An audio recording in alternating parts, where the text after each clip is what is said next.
The first thing you notice is the mattress straw in a sack crackling under your shoulders, as if a field were whispering in your ear. Dawn is thin and pewter-colored, leaking through small panes that sweat with condensation. Someone coughs. Someone else swears softly in Swabian. Boots thump a rhythm against plank flooring. The room smells of too many men for too long wool that never quite dries leather, oiled to a dull shine, cheap tobacco damp stone, and a faint metallic tang that clings to everything military as though iron filings rode the air. Somewhere in the corridor, a bell clangs, one hard note, then another, and the barracks exhales all at once. You don't remember learning the choreography, yet your body performs it without asking your mind's permission. Sit up, blanket off feet to the cold, reach for the folded field gray lying across the wooden stool. They call it Feldgrau, though today in the early light it seems something between lichen and ash. The wool scratches your wrists as you shrug into the tunic. You feel the seams, the weight, the insistence that you will be where you are told and when. Buttons pebbled silvered travel up under your fingers. You know without knowing how, you know not to polish them too bright. Reflections draw eyes, and eyes draw bullets. The trousers are stiff from yesterday's sweat. As you stand, the straw sighs again, and you catch yourself rubbing the chill from your forearms in 2 quick passes, the way you used to do before school, except school was another lifetime, and this is August 1914 in a barracks somewhere in Germany, and the word war has just stepped from rumor into fact. Schneel. The bark ricochets down the bay and takes root in everyone's joints. Belts cinch. Bedrolls fold into neat rectangles that make the straw look slovenly by comparison. A man to your left is already lacing his boots. 2 pulls knot tuck slap like a card trick. Yours are there at the foot of the stool, black leather stamped to your measure, long before you were aware of it. The creases already conform to your steps. You slide in and feel them grudgingly accept your feet. The cap simple for now, not the famous spike, sits waiting like a thought you have not yet thought. You place it on your head, and it makes a very small, very final sound against your hair. Coffee is brewing or something like it. The smell is almost convincing if you refuse to look hard at your expectations. Roasted rye barley chicory and alchemy of near enough. A private appears at the door with a dented pail and tin cups. The line moves briskly. When your turn comes, the liquid slips out black-brown and thin as shadow.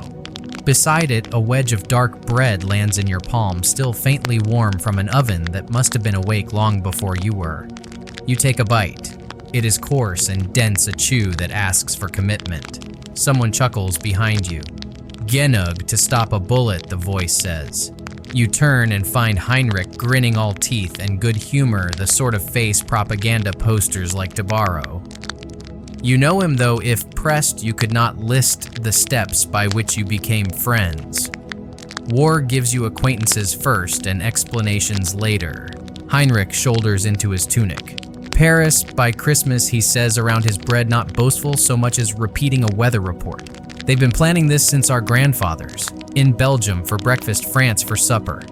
The grin softens as he studies you, as if taking a measurement you do not entirely control. You look like you slept in a ditch. You almost tell him that some part of you did that. Something inside you heard distant guns all night the way a farmer hears rain coming through the walls. But you only snort and take another drink of not quite coffee. It is bitter and thin and exactly what it should be. The orders come by voice, and by instinct fall and shoulder your kit carry what you've been told to carry, and the rest you will learn by the carrying.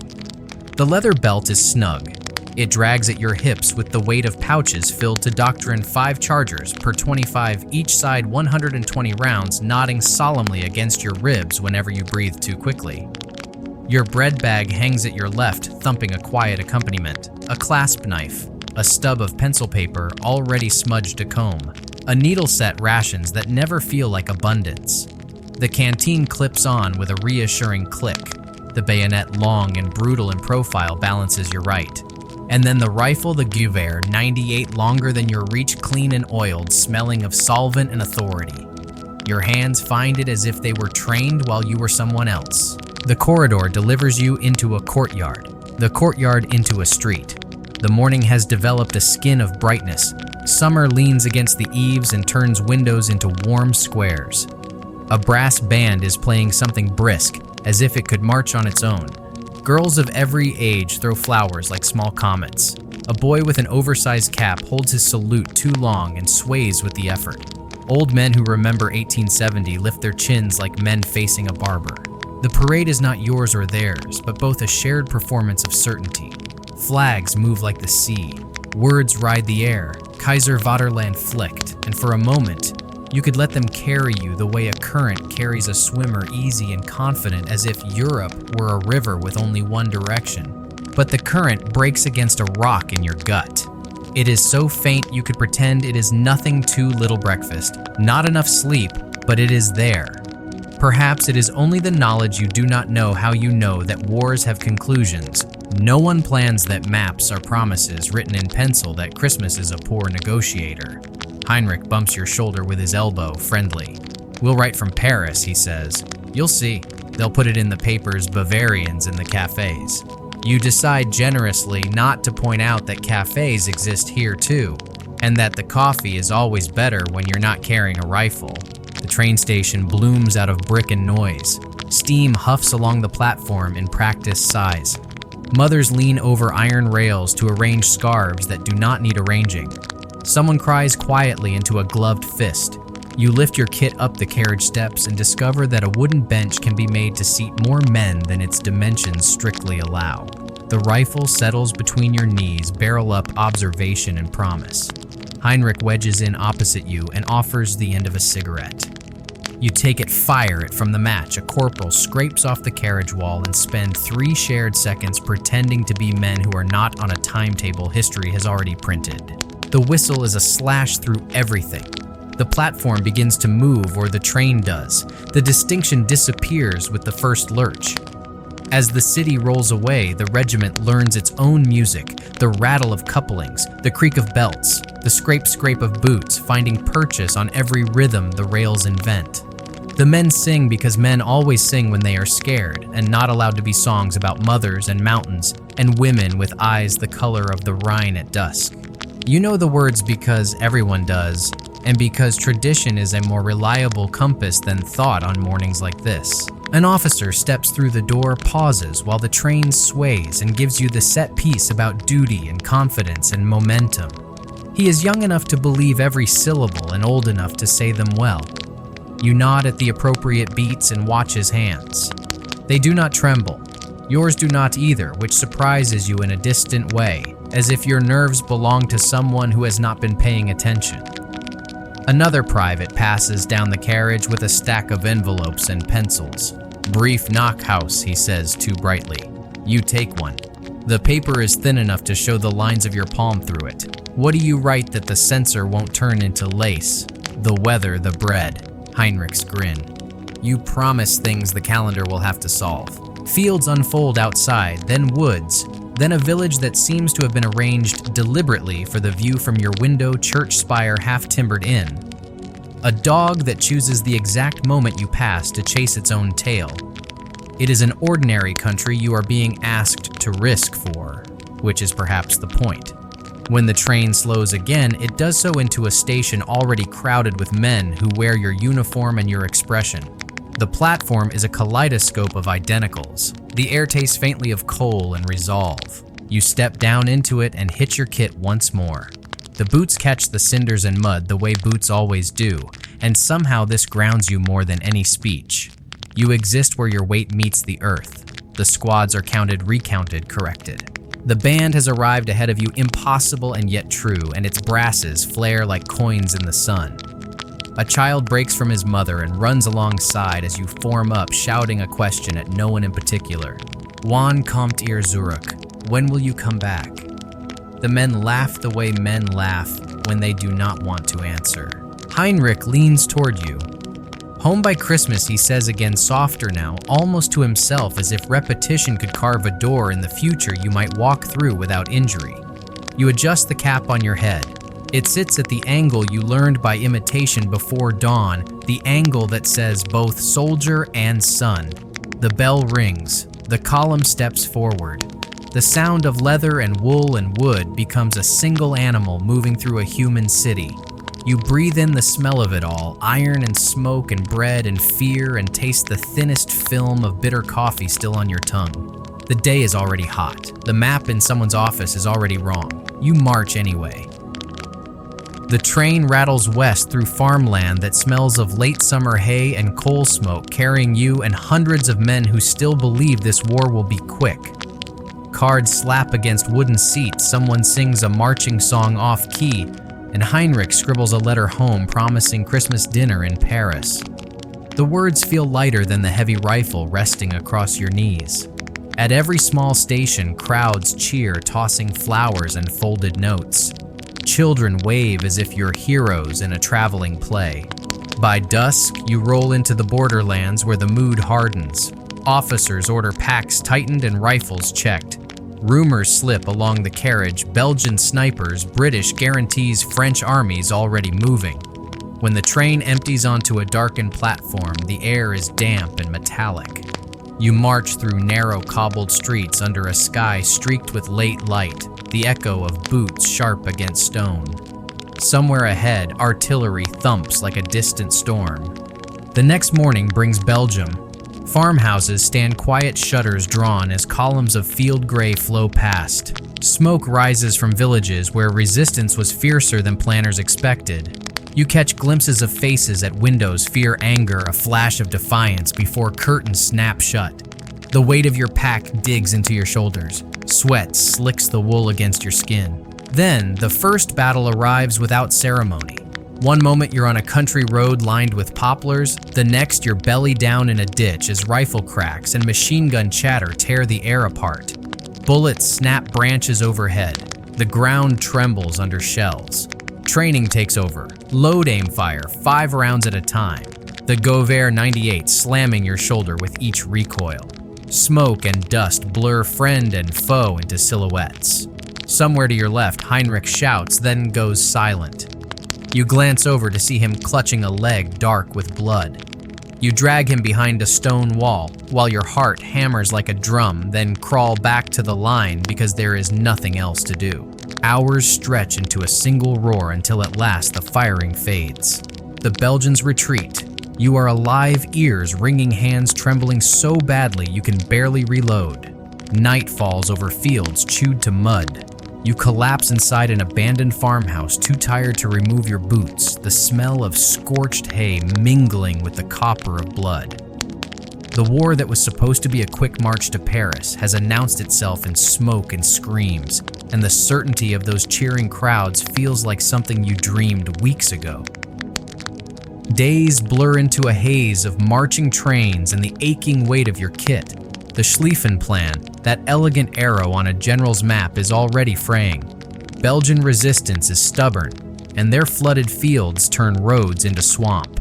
British troops, supposed to be slow to mobilize, are suddenly there, rifles sharp and unyielding. Rumors fly down the line that Russian forces have attacked in the east far earlier than anyone predicted. You feel it in the officers' clipped orders, and the tightened pace the timetable is slipping. Your regiment presses south through the flat farmland of northern France, every step grinding the leather of your boots into your skin. The wool of your tunic clings with sweat until it smells like a damp animal. Rations arrive late or not at all. Even the sky seems heavier, a gray lid that holds in fatigue and damp. Nights are a carousel of cramped rest and sudden alarms, startling awake at the crack of a rifle, then standing watch under a moon that looks too calm for what men are doing beneath it. Near the Marne, you almost believe the original promises again. Paris is close enough to imagine the Seine's glittering lights, the smell of bread and roasted chestnuts. Officers murmur of a final push, one more great march to break the French. But in early September, a new sound rolls across the fields, the rumble of Allied artillery in numbers you haven't heard before. The order to advance turns abruptly to an order to hold. Then the word you least expect, retreat. Confusion spreads like smoke. Soldiers who have marched for weeks with singular direction now turn back their faces blank with exhaustion. You trudge north with the rest muscles trembling, heart thudding with a strange mixture of relief and dread. Paris slips away behind a veil of dust and missed chances. The next command comes without fanfare: dig in. At first it seems temporary, just shallow scrapes in the dirt to shield from enemy fire. But the shovels bite deeper with each day. Earth piles into berms, timber, and sandbags arrive, and before you fully grasp it, you are building more than a hiding place. You are building a new way of living. By late autumn, trenches stretch across the countryside like the scars of a giant, zigzagging to blunt the force of shells. Mud clings to your boots and heavy ropes. The air tastes of damp clay and distant cordite. It's no longer a campaign of movement, but of waiting, of enduring.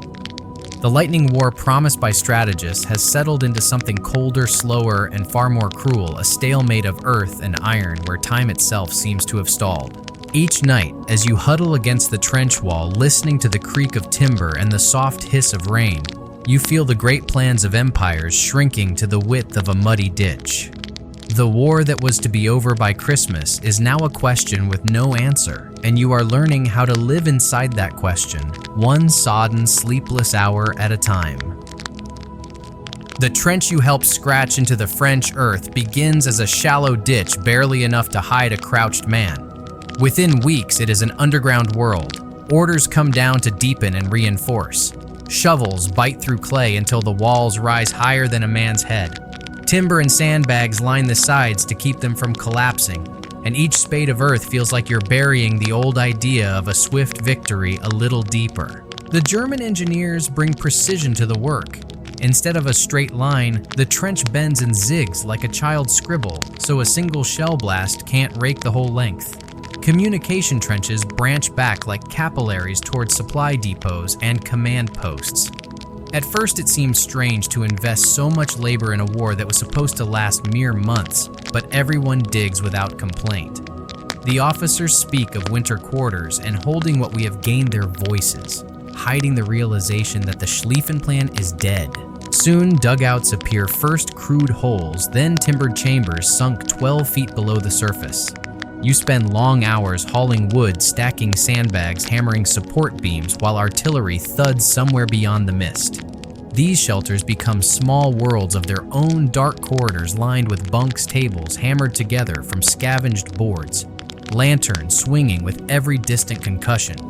A few lucky units string electric cables from noisy generators, creating the luxury of a dim bulb that glows like a captured star. By late October, the trench is more than a fighting position. It's a fortress and a neighborhood. Ladders lead to firing steps where you can peer through loopholes cut in the parapet. Drainage sumps snake along the floor, though they rarely keep pace with the rain. The smell of damp earth, sweat, and smoke seeps into your hair, your uniform, even your dreams. When you close your eyes, you see the zigzagging corridors etched into the darkness like a second skeleton. Your daily life hardens into ritual. Stand to before dawn and again at dusk when attacks are most likely.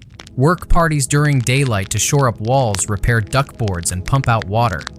Nighttime patrols across the barren strip of no man's land to listen for enemy activity or to raid their lines. Every action follows a rhythm, and soon your body obeys it without thought. The world outside the trench begins to fade into rumor and memory. You measure time not by weeks, but by the thickness of the mud and the number of sandbags stacked against the next bombardment. At first, the food is almost civilized. Dark rye bread, smoked sausage potatoes, sometimes a stew thick enough to remember. There is ersatz coffee roasted barley that tastes faintly of smoke and a ration of beer or schnapps if supplies arrive. 2 cigars or cigarettes a day, a small but fierce comfort.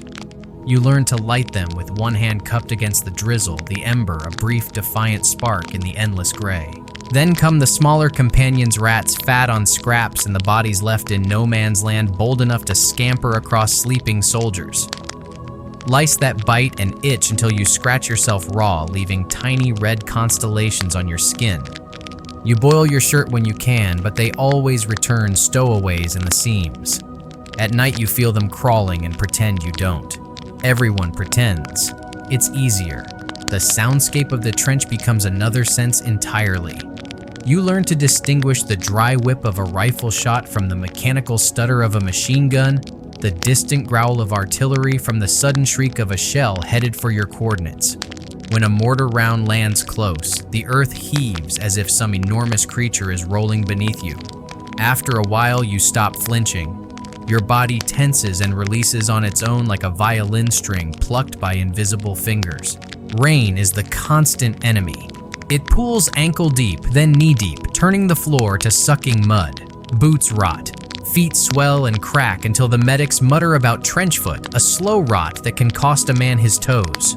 You wrap your feet in rags, smear them with whale oil when it's available, and keep moving. Motion is the only real defense. Despite everything, moments of humanity surface. Someone produces a battered harmonica and plays a folk tune that carries down the line like a fragile blessing. A corporal passes around a bottle of schnapps saved from a parcel from home. Letters arrive after weeks of silence, thin envelopes smudged by damp fingers and the journey across a continent at war. You read them again and again until the paper softens like cloth. They speak of harvests and neighbors of bread shortages and small-town gossip. None of it seems quite real. By early winter, you understand that the trench is no temporary refuge. It is your world, your address, the shape of your days and nights. Beyond the parapet, a few hundred meters away, another line of men in different uniforms lives the same narrow existence, invisible yet omnipresent. Occasionally, a flare hisses upward, and for a heartbeat you see their world as a negative of your own timber's mud figures hunched against the same cold wind. Then darkness folds back over everything. The army calls these positions defensive works, but you know better. They are tombs in slow motion, built not just to shield life, but to contain it, to trap it until the war's logic decides who stays breathing. And still you dig. You reinforce, you learn the trench's creaks and sighs as intimately as a childhood home. You sleep to the rhythm of distant shell fire and wake to the smell of damp earth, a soldier of the new war, the static war, the war that has already begun to outlast the dreams that summoned it. Winter clamps down like a steel trap, and the trench becomes both refuge and torment. Rain gives way to sleet, then to a damp, heavy snow that melts just enough to turn the duckboard slick with black ice. You wake each morning to a crust of frost on the inside of your dugout walls and a breath so visible it feels like another companion in the cramped air. Your boots never dry. They stay heavy and cold, the leather stiffening until it bites at your ankles. Food, once passable, begins to shrink in both quantity and flavor. The dark bread is tougher now, the sausage rarer, the potatoes replaced by watery stews that barely remember meat.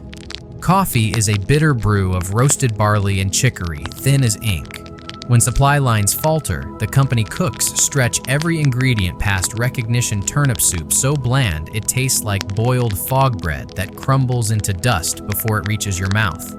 You learn to eat fast and without complaint, to treat each meal as fuel, not comfort. Still, small luxuries matter. Each day you receive a ration of cigarettes or cigars, 2 if luck is with you. The smoke warms your chest, cuts through the smell of mud and decay. Men barter fiercely for extra tobacco or for a square of chocolate sent from home. A single tin of jam can spark an evening of cautious celebration, spoons passing from hand to hand under the dim light of a guttering candle. Boredom, not fear, becomes the greater enemy. Hours stretch into days of nothing but watch duty and maintenance. You scrape mud from the trench walls, patch sagging timbers, hammer loose boards back into place, all to the unending background of distant artillery. Time loses shape. Dates on letters mean little. Weeks vanish into the sameness of gray sky and darker soil. Some men gamble with cards cut from old ration boxes. Others carve initials into their rifle stocks or the wooden walls of the dugout. You write letters you cannot finish, then fold them carefully anyway, filling the page with weather reports and harmless anecdotes. The censors will slice away anything real. Rats claim the trench as much as you do. They are brazen, huge, slick with rain, their bellies swollen from feasting on unburied corpses in no man's land. At night, they scurry across sleeping men, their claws pricking through thin blankets. Sometimes you wake to the sound of gnawing and find a half loaf of bread chewed hollow or a bootlace frayed to threads. A private once shot one with his service pistol, and the thing kept running squealing into the dark like a demon. Laughter followed sharp and brittle, the only response that makes sense. Lice are subtler but more relentless. They live in the seams of your uniform, biting until you scratch yourself raw. Hot water kills them, but hot water is a memory. You boil your shirt when possible. Watch the tiny bodies float like black pepper in the pot, then put the same shirt back on because there is nothing else to wear. The itching becomes a kind of background music, a rhythm you no longer bother to resist. The smell of the trench is its own language. Mud-unwashed men, coal smoke from the tiny stoves, the coppery tang of rusted wire and old blood. Some days a sweet-sick rot drifts over the parapet when the wind turns a reminder of the bodies that lie in the shell holes between the lines. At first, the stench turns your stomach. Eventually, your nose learns to ignore it as if mercy can be trained. Artillery fire becomes as familiar as rain. You learn to judge the caliber of a shell by the pitch of its whine, to tell by instinct whether it will land close enough to throw you into the mud.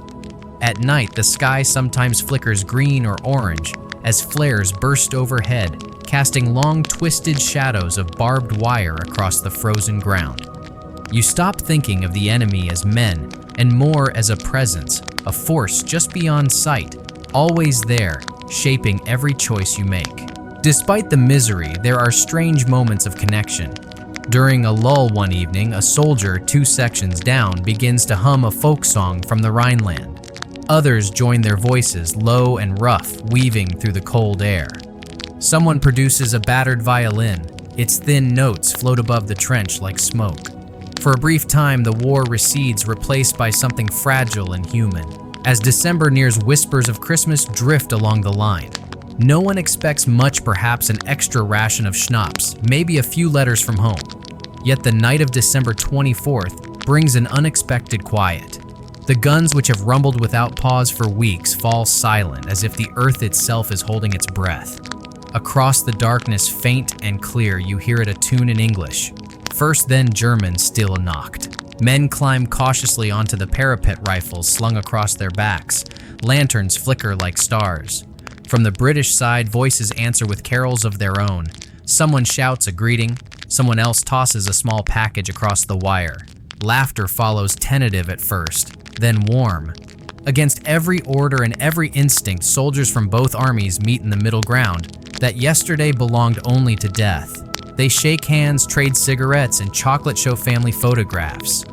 A game of football starts in the pale moonlight, the ball bouncing across cratered mud as if it were an ordinary village green. For a few hours, the front becomes a gathering of men rather than enemies.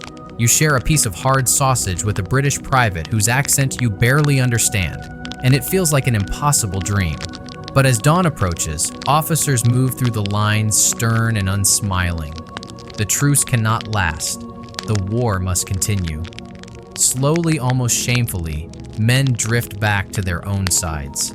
By morning, the gunfire resumes, as though the night of peace were a trick of the moon. The memory lingers, a fragile proof that even here humanity flickers stubbornly, yet the return to routine is harsher for it. The next shelling seems louder, the mud colder, the rats bolder. And now a new terror seeps into conversation gas.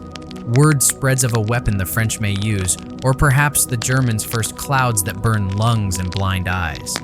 When the first chlorine attack comes near Ypres in the spring, you watch a yellow-green fog roll low across no man's land. Men scramble for gas masks, or without them press urine-soaked rags to their faces in desperate improvisation. You will never forget the sound of soldiers choking the terrible rasping coughs that mean death is only a breath away. From that moment, the war feels changed. You clean and check your gas mask as religiously as your rifle, knowing that a single tear or missing strap could mean suffocation. The mask itself smells of rubber and fear, a claustrophobic cage that fogs with every breath. You learn to sleep lightly, ears tuned for the hiss of a sudden gas release, a sound more frightening than artillery. Seasons turn, but bring no relief. The trench remains a frozen artery of mud and memories shaping you into something harder, quieter. Fear becomes a companion you carry like your rifle, always present, rarely acknowledged, impossible to put down. Yet you survive day after endless day through boredom and terror alike, becoming, though you would never say it, a professional at staying alive in a world built to destroy you. Spring 1915 arrives, carrying a sour green smell of wet earth and cordite. After months of cold, the ground softens, but the new season brings no reprieve, only different kinds of misery. Water seeps back into the trench floor, and the mud freed from winter's grip becomes a living thing, sucking at boots until each step feels like wading through glue. The damp creeps into your bones, turning every joint into a hinge of rust. Letters from home speak of shortages of bread stretched with sawdust and turnips replacing potatoes. You picture your mother's kitchen and wonder if the same thin stew fills her pot that fills your mess tin. News drifts down the line, Russian advances in the East Italian entry into the war. These are rumors carried by runners and half-read newspapers, events as distant as another planet. Here, your world is a strip of dirt barely wider than a village street, and survival is measured by the hour. In April, a new kind of weapon sweeps across no man's land near Ypres. At first, it seems a low fog creeping in from the fields, tinted a strange yellow-green that catches the early evening light. Then the wind carries it closer and the shouts begin gas. The alarm siren howls like a wounded animal. You fumble for your mask, hands shaking, heart hammering against your ribs. The mask smells of rubber and sweat. The straps bite your skin as you pull it tight. Your breathing becomes a shallow rasp inside the claustrophobic hood. Across the lines, men who are unprepared cough and choke, their silhouettes writhing in the chemical cloud. Even through the mask, you taste the acrid sting, a hint of chlorine like a cruel parody of a swimming pool. The attack opens a gap in the Allied defenses, but the German High Command is unready to exploit it. The offensive sputters, leaving only the knowledge that the war has entered a darker chapter. Soon, the Allies answer in kind. Now, every soldier sleeps with a gas mask within arm's reach, a silent companion and a constant reminder that the air itself can kill. Life in the trenches settles into a grinding rhythm of labor and vigilance. Stand to at dawn and dusk. Endless repairs of walls and duckboards. Night patrols that send you crawling through shell-pocked mud senses stretched to the breaking point. Fear sharpens into instinct. You can tell the caliber of an incoming shell by the pitch of its whistle, can judge whether to duck or merely brace by the half-second gap between the sound and the impact. You no longer startle at the sudden cough of a sniper's rifle. Survival has become a skill set, half craft, half luck. Summer 1915 slides into autumn, and then into another winter, each season blurring into the next. Rumors of great battles. Verdun, the Somme filter through, but the front barely shifts.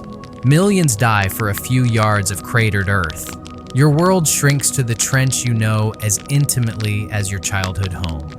You could walk it blindfolded, knowing each board's creak, each corner where the mud pools deepest, each shadowed niche that offers a moment's privacy. New men arrive to replace the dead or maimed. They come with fresh uniforms and eyes still wide with disbelief. You watch them learn the rituals, how to duck without flinching, how to sleep through shell fire, how to keep their feet dry with rags and whale oil. Some will last a few days, a lucky few a few months. You stop learning names quickly, not out of cruelty, but as a quiet mercy. Names make deaths heavier. Luck, you realize, is the truest soldier's virtue.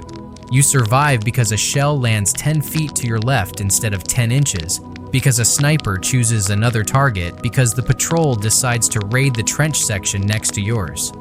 You clean your rifle as if devotion could sway fate, but deep down you know survival is a coin toss played by indifferent gods. As 1916 dawns, the scale of the war grows monstrous. Verdun becomes a word spoken with a shiver, a battle meant to bleed France white that bleeds both sides instead. You hear of the Somme where British forces advance into machine gun fire so dense the sky is said to darken with bullets. Your own sector sees fewer grand offensives but no less danger. Artillery barrages turn the landscape into a cratered moonscape. Gas attacks ebb and flow with the shifting winds. Disease, dysentery, influenza stalks the dugouts as relentlessly as enemy snipers. The trench itself evolves. What began as a crude ditch is now a labyrinth of timber, sandbags, and concrete. Engineers carve deep dugouts with multiple levels, some equipped with electric lights powered by sputtering generators. Officers' quarters boast furniture salvaged from ruined villages. A brass bed frame here, a carved oak table there, incongruous relics of normal life amid the mud and wire. In some places, the German trenches are so well constructed they feel like subterranean fortresses built to withstand years of siege. You rise each morning to the ritual of stand to at first light. The fire step is slick with frost as you scan the mist for movement, rifle ready. Sometimes the British send over a few desultory shots, the morning hate soldiers' dark humor for an old habit. More often there is only silence broken by the distant thud of artillery and the rustle of rats in the parapet. Meals have grown meager as the British naval blockade tightens its grip. Gone are the thick sausages and occasional fresh bread of 1914. Now it is thin soup, hard bread, perhaps a scrap of preserved meat that might be horse. You eat quickly, grateful for anything warm, and chase it with a tin of bitter coffee substitute that tastes faintly of burnt chicory. Hunger becomes another constant companion, gnawing but survivable. Despite the monotony, there are moments that carve themselves into memory. A letter from home that takes 2 months to arrive but smells faintly of your mother's kitchen. A sudden sunset that paints the battlefield in impossible gold, turning barbed wire into a crown of fire. A new recruit's startled laugh when a rat steals his last biscuit in full daylight. These fragments of beauty and absurdity are the thin threads that hold you together. By late 1916, the man who first donned the field gray uniform feels like a ghost you once knew. Your reflection in a shard of mirror startles you. Cheekbones, sharper eyes, older, a face carved by mud and sleepless nights. You have become part of the trench itself, worn, enduring, shaped by forces larger than any individual will.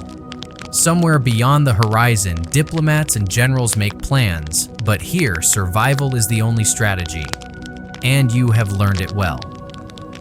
The year turns to 1917, and you realize with a jolt that you have been in the trenches for nearly 3 years. Civilian life has faded to a distant echo. Your memories of cobbled streets and the scent of fresh bread feel less like your own experiences and more like someone else's half-forgotten dream. The war has not merely interrupted your life, it has replaced it. Daily routine is as relentless as the mud. Dawn, stand to you, climb the slick fire step, and peer into the pale mist, rifle-ready senses stretched for the slightest motion. Then comes maintenance patching, crumbling parapets, hauling new sandbags, draining sumps that never truly empty. The trench is alive in its own way, always shifting, always demanding. By now, you can tell where each board creaks underfoot, where water pools deepest after a night of rain. You know which dugout smells faintly of lamp oil and which one carries the sweet, sick odor of decay from an unburied casualty nearby. Artillery never stops. Sometimes it is a distant rumble like a storm pacing the horizon. Other times the shells crash so close the earth convulses, showering you with splinters of timber and clods of wet clay. You've learned to read the pitch of each incoming round. A deep moan followed by a sharp whistle means heavy caliber, best to flatten yourself and pray. A sudden crack and a hiss could be shrapnel, duck, and cover, but not always fatal if luck holds. You don't flinch anymore. Your body simply reacts, trained by months of instinctive survival. Gas attacks remain a constant threat. The hiss of a distant release can wake the dead, and even in sleep, your hand moves to the mask before you're fully conscious. You can don it in seconds now, the straps and buckles memorized by muscle more than mind. The mask's rubber smell is oddly reassuring, a grim guarantee that you might keep breathing. What once shocked now feels routine. You can tell by sound alone whether a sniper's bullet passed a foot over your head or a meter. You clean your rifle with near religious devotion, not out of patriotism, but because you've seen what a single jam at the wrong moment can mean. You check your feet, constantly massaging them dry when you can, knowing that trench foot can cripple a man as surely as any bullet. Survival is a craft, a set of small, stubborn habits practiced until they are part of your bones. New recruits arrive often too young and too clean. Their uniforms smell of fresh dye. their eyes still widen at every explosion. You watch them the way an older brother might, offering curt advice: keep your head down. Never light a cigarette where a sniper might see the glow. Sleep whenever you can, even if shells are falling. Many don't last a week. Some die in their first night raid. Others crack under the endless shelling and are carried away, eyes blank. You stop learning their names. It's a quiet kindness. You can't mourn what you never fully knew. Luck is your closest comrade. You've seen men standing beside you vanish in an instant, nothing left but a stain on the trench wall. You felt the concussion of a shell that should have ended you, but instead buried you waist deep in mud until your mates hauled you out. You've watched a sniper's bullet punch a hole through a tin cup an inch from a soldier's face. Each escape is both blessing and burden, a reminder that survival here is never earned, only borrowed. Rumors drift along the line like smoke. Some say the Allies are planning a great push. Others whisper of new weapons tanks, flamethrowers, more efficient gas. You've glimpsed some of these monsters, the sudden belch of a flamethrower turning night to a living furnace.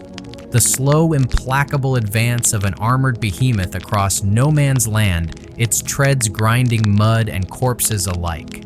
Each new invention seems designed to make the old horrors feel quaint. Back home, Germany strains under blockade. Letters tell of breadlines of meals stretched with turnips and sawdust of children growing thin. The thought gnaws at you during the long, silent watches. You wonder if the people you love can possibly understand what you've become, half soldier, half animal, alert to every sound, every shift of the wind. Perhaps they shouldn't. Perhaps it's better they never know. Yet amid the filth and fear, brief flashes of humanity persist. One night during a lull in shelling, someone produces a battered accordion. A melody floats down the trench, fragile as cobweb. Others hum along, their voices low and rough, weaving harmony with the distant thunder of guns. For a moment, the war recedes. You close your eyes and remember the lilt of music in a village square, the smell of roasted chestnuts in autumn, the warmth of a stove at home. It hurts to remember, but you hold on to it anyway. Memory is a kind of rebellion. By late 1917, the Army issues new helmets, the Stahlhelm, a heavy steel bowl that makes the old spiked pickelhaube look like a costume from a forgotten pageant. You run a hand over its surface and feel the dents from near misses. Each mark is a silent testament to chance. Your uniform, once smartly pressed field gray, is now a patchwork of stains and repairs the color of old rain.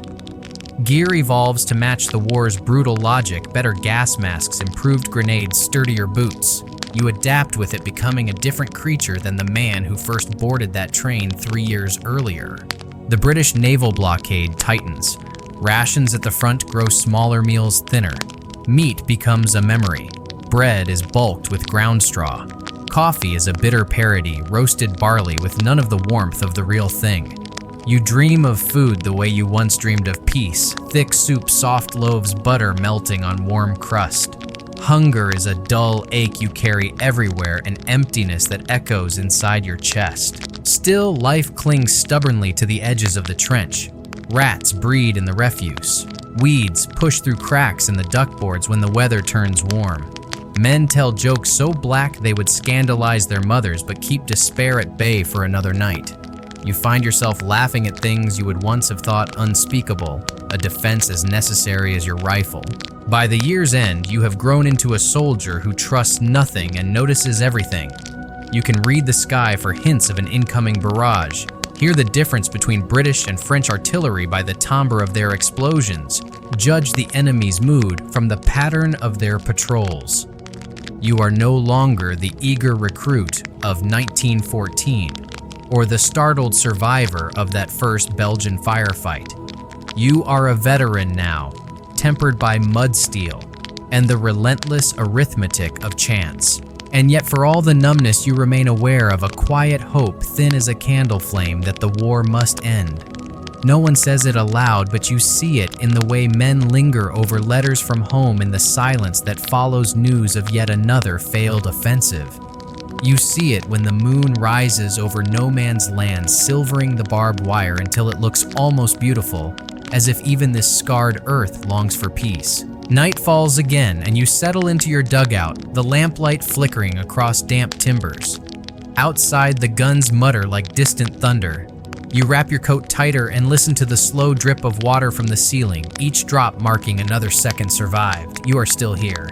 Somehow against the odds, you are still here.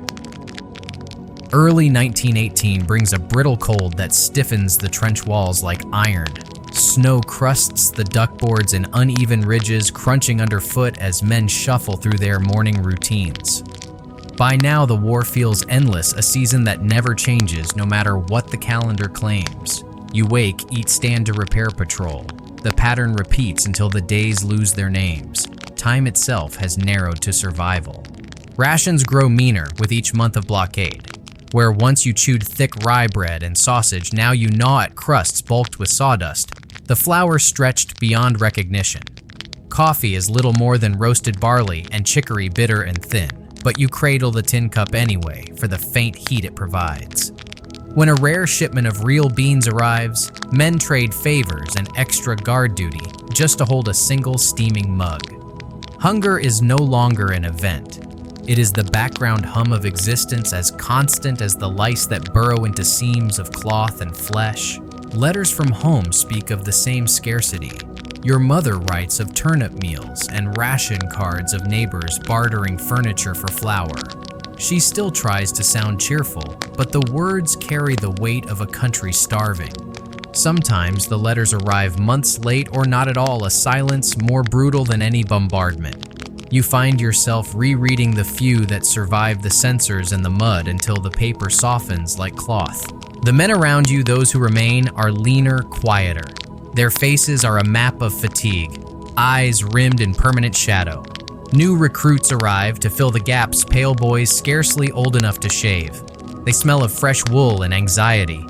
You give them the same curt instructions veterans once gave you: keep your head low, sleep whenever you can, treat your feet like treasure. Some listen. Others learn the hard way if they live long enough to learn at all. Equipment evolves as the war grinds on. The once proud Pickelhaube, its spike a relic of parade ground glory, is long gone, replaced by the heavy, practical Stahlhelm. Its steel dome catches the light in dull gleams and bears the shallow dents of close calls. You run a thumb over the pitted surface, remembering each near miss the shrapnel that gouged, but did not pierce the sniper's round that skidded across the rim instead of through your skull. The helmet feels less like gear now, and more like a second skull, scarred and stubborn. Uniforms have darkened to a gray-green that blends with the churned earth. Gas masks hang at every man's chest, a grim necklace ready for the hiss of chemical attack. You clean yours as carefully as your rifle, knowing a single cracked seal could mean a lungful of death. Flamethrowers, portable machine guns, and new grenades circulate through the ranks, evidence that the war's inventiveness remains boundless, even as hope withers. Nights belong to labor. You string barbed wire under moonlight, hammering stakes with a cloth-wrapped mallet to muffle the sound. Each flare from the British side freezes you in place, heart pounding against the mud. The wire bites through gloves, leaving thin cuts that sting for days. You've watched more than one comrade fall to a single bullet while laying these lethal webs, his cry swallowed by the dark. Yet the work continues because it must. The mental weight of it all presses down like the frozen soil overhead. Conversations have grown shorter, words spent only on necessity or black humor. Men share cigarettes in silence, the glow of the ember a small defiance against the night. You dream rarely, and when you do, the images are muddy and disjointed fields that shift into trenches, faces without names. Sometimes you wake with your hands clenched around the rifle heart racing as if an alarm had sounded. And yet even here, small mercies survive. One evening, a runner delivers a battered gramophone and a single record, a waltz from Vienna. Someone scavenges a crank from a broken lantern, and soon the sweet, scratchy music spills into the dugout. Men close their eyes and sway where they sit, transported for a few fragile minutes to ballrooms and quiet parlors. When the record ends, no one speaks. The silence afterward feels almost sacred. By late winter, the rumors change. Word filters through that Russia has fallen into revolution and is suing for peace. Entire divisions from the Eastern Front are said to be transferring west. Officers talk in hushed tones about a coming offensive, a final great push before American reinforcements can tip the balance. You catch the flicker of something you haven't seen in years' anticipation. Not joy exactly, just the sharp focus of soldiers who sense that any movement might be better than this endless stalemate. Training intensifies.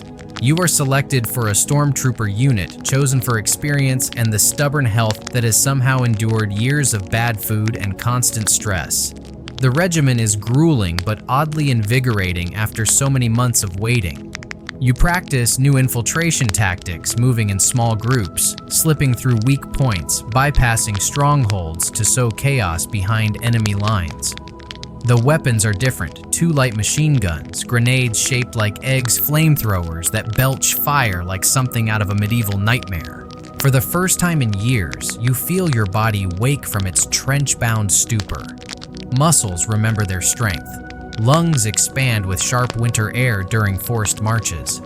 There is even better food for the assault troops: real meat in the stew, an occasional cup of genuine coffee. It tastes almost like hope, but the shadow of dread remains. You know the history of grand plans: the quick march to Paris in 1914, the grinding battles at Verdun and the Somme, each hailed as decisive before collapsing into blood and mud. This final offensive may be no different. Still, when you shoulder the MP-18 submachine gun for the first time, a weapon built for the brutal intimacy of trench clearing, you feel a spark of grim readiness. You have become a professional soldier forged in mud and fire, and you will face whatever comes. As winter bleeds into a damp gray spring, the trenches hum with preparation. Artillery pieces roll into position under cover of darkness. Ammunition and rations stockpile behind the lines. Stormtrooper squads rehearse their silent drills until every gesture is second nature. Around you, men move with a strange energy, as if sensing the war's climax in the air. You write one more letter home, careful as always to keep it free of anything the censors might cut. You tell your mother that the weather is warming, that the birds are returning, that you hope she is well. You do not write about the new tactics, the extra grenades, the smell of oil on your freshly cleaned MP-18. Some truths belong only to those who carry them. The night before the offensive, the dugout vibrates with quiet tension. Men check equipment again and again, polish rifle bolts, rewrap bandages. Some pray aloud, others stare at nothing. You sit with Heinrich and a few of the old survivors, sharing a bottle of schnapps that tastes of both comfort and farewell. No one pretends this will be easy. But after years of waiting in mud and shadow, the thought of movement of action feels almost like deliverance. Outside, the moon slides behind a ragged cloud, plunging the world into darkness. Tomorrow, you will climb from these trenches and test your luck once more. For tonight, you listen to the low murmur of comrades' voices, the distant growl of artillery, and the slow, steady beat of your own heart. The first days of March 1918 arrive with a damp chill, but a strange current of energy hums along the line. For weeks you've drilled until every motion feels like instinct crawl, rise, fire, fade. Now the night air vibrates with the heavy silence that precedes a storm. Orders ripple through the trenches. The offensive begins at dawn. No grand speeches, just a final round of equipment checks and the quiet scraping of boots on duckboards. You crouch in a crowded dugout with the stormtrooper unit, the MP-18 submachine gun cool and reassuring against your palms. Heinrich sits beside you, gaunt and hollow-eyed after years of war, his old leg wound stiff in the cold. He wipes the blade of his trench knife with a rag, motions precise and deliberate. No one speaks above a whisper. Outside, the artillery pieces are already in place, their barrels black against the fading moonlight. At 4 a.m., the guns ignite the sky. Unlike the days-long bombardments of the past, this is short and savage, a hurricane of shells designed to stun, not announce. High explosives, shrapnel, and gas mix in a deafening roar. The ground trembles as though the earth itself is trying to shake the armies from its surface. Dust falls from the dugout ceiling. You taste grit and cordite with every breath. When the whistle finally shrieks, you climb the ladder into a landscape torn apart by fire. Smoke and fog shroud no man's land. Instead of the old suicidal rush, You move in small groups, low and fast, slipping through paths cut in the wire and marked with white tape. The new tactics feel almost surgical. Find the gaps, bypass strong points, keep moving. Your body obeys without conscious thought. The first British trench is a chaos of half-stunned defenders. Grenades flash, the MP-18 barks in a hard mechanical rhythm, and in minutes the position is yours. You don't linger. Others will consolidate while you push forward deeper than you've gone in years. Behind you, the thunder of artillery slackens, replaced by the staccato of machine guns and the cries of the wounded. By mid-morning, you've advanced miles farther in a single day than in years of grinding stalemate. The exhilaration is dizzying. After so long in mud and stillness, the sudden movement feels like freedom, almost like victory. You glimpse British soldiers in full retreat, their shapes dissolving into the smoke. For the first time since 1914, hope flickers like a flame in the cold wind. Night falls on ground that was enemy territory only hours earlier. You collapse in a captured dugout, muscles trembling from effort and adrenaline. The air is thick with the smell of burned powder and damp earth, but for once you breathe without the sour tang of stagnation. Around you, men whisper of Paris, of the Channel ports, of an end to the war at last. You allow yourself just for a moment to imagine home. But momentum is a fickle ally. Within days, the pace slows. Supply wagons lag behind the racing infantry. Artillery can't keep up. Ammunition thins, rations dwindle. The countryside you advance through has been battered by years of conflict, offering little to forage.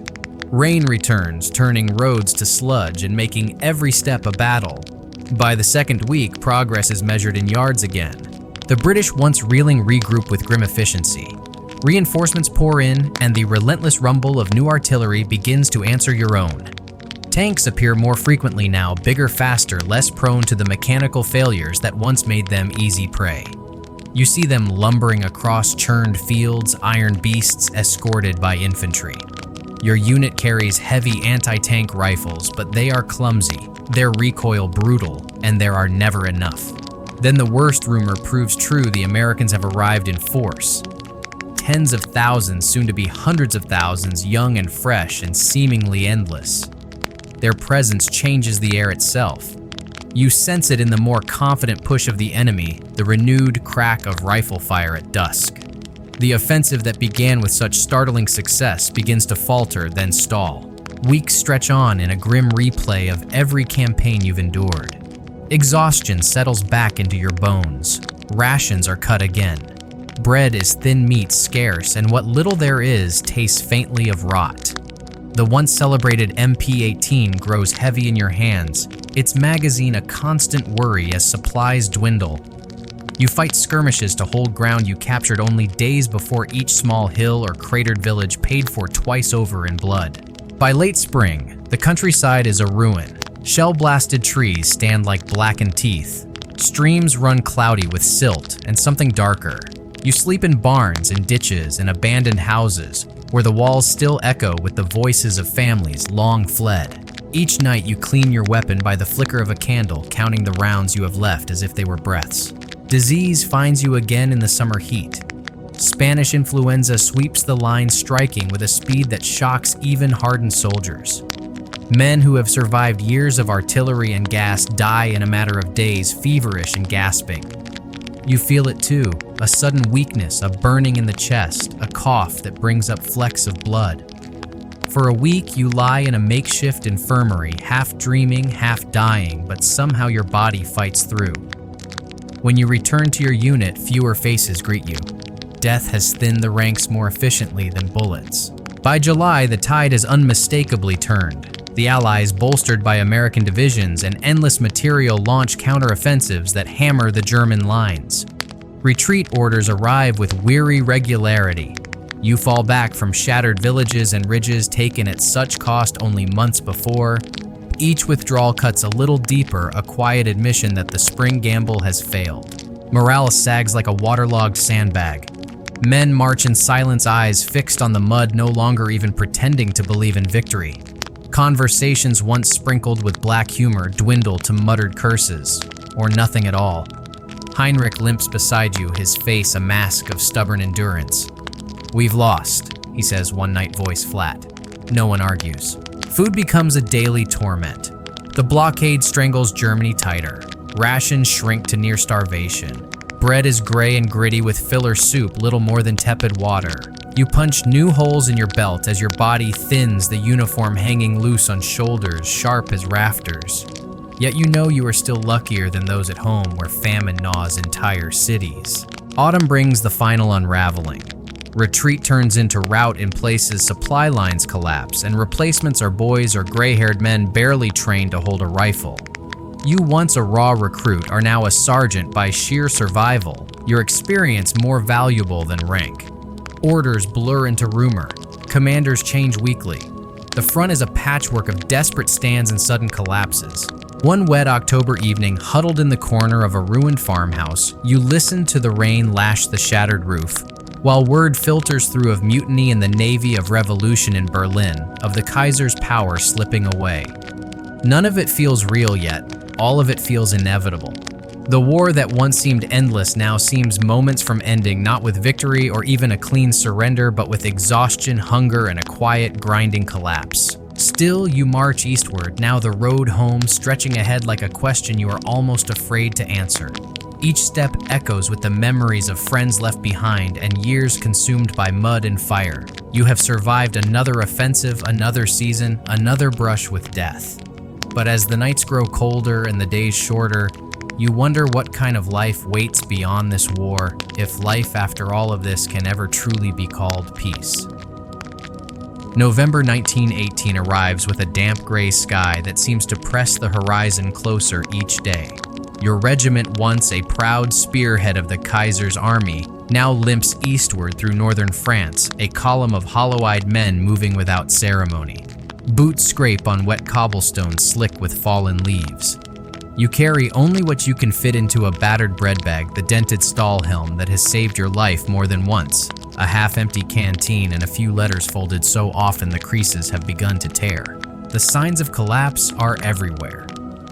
Supply wagons sit abandoned in ditches, horses dead beside them. Teenagers barely old enough to shave stumble along the road, rifles too heavy for their thin shoulders. Civilians watch in silence as you pass, some with pity, some with quiet contempt. The mighty German army is no longer an advancing force. It is a slow retreat wrapped in mud and resignation. One evening, as rain taps a ruined church roof, the young lieutenant, who now commands what remains of your company, gathers the survivors. His voice is calm but tight. "We fall back to the next defensive line tomorrow," he says, 10 kilometers east. No one asks why. You simply nod, exhausted beyond questions. Retreat has become as routine as dawn stand to once was. Rumors swirl like the cold wind. The Kaiser has fled to Holland. Berlin seethes with revolution. Sailors have mutinied at Kiel, and workers' councils are forming across the country. None of it feels quite real. The only truth is that you keep marching through villages half-ruined, past fields pocked with shell craters and crosses marking hurried graves. The sound of distant artillery follows you like an echo of the past 4 years. Then, on the morning of November 11th, it happens. Word travels down the line with stunned disbelief, an armistice has been signed.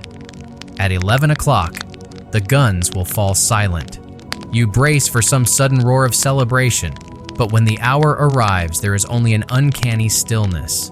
The thunder that has defined your world ceases mid-echo. The air feels vast, almost too open. Men stand frozen, rifles lowered, eyes searching the empty sky. Relief mixes with something darker, bewilderment, even grief. 4 years of endurance cannot be switched off like a field telephone. The days that follow are strangely weightless. You march east, not as a conquering army, but as a defeated one. Discipline frays. Units dissolve as men peel away when the road takes them near their villages.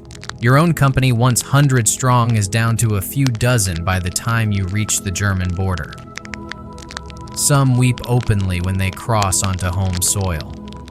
You feel a knot of emotions, relief, sorrow, apprehension, but mostly fatigue so deep it seems to blur the edges of reality. Your small Bavarian hometown appears almost unchanged from the hilltop, where you pause to look down the church spire, the clustered houses, the narrow river glinting in pale winter light. Yet as you walk its quiet streets, the war's toll is everywhere. Children stare with wide, cautious eyes. Shops are empty. There are gaps where neighbors should be sons and husbands who marched away and never returned. You hesitate at the gate of your family's house, suddenly afraid of what you might not find. The paint is peeling, the garden overgrown. Then the door opens and your mother stands framed in the threshold. Older, thinner, but unmistakably her. Her hands fly to her mouth. A choked word escapes your name. You manage a rough "it's me."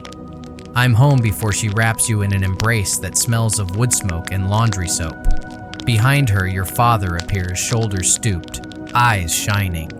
He grips your arm with a trembling hand and simply says, "Thank God." That evening, you sit at the familiar kitchen table, listening as your parents recount the war from their side food riots, inflation, endless lines for bread. 2 of your brothers are gone, one killed at Verdun, another missing on the Eastern Front. A third lives in Munich, wounded but alive. Maria, the girl you once promised to marry, moved with her family to Stuttgart during the worst of the shortages.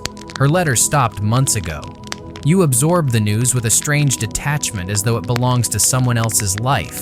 Sleep that first night in your childhood bed feels both luxurious and uneasy. The mattress is soft, but your body wakes at every creak. Every distant sound muscles tensed for an alarm that never comes.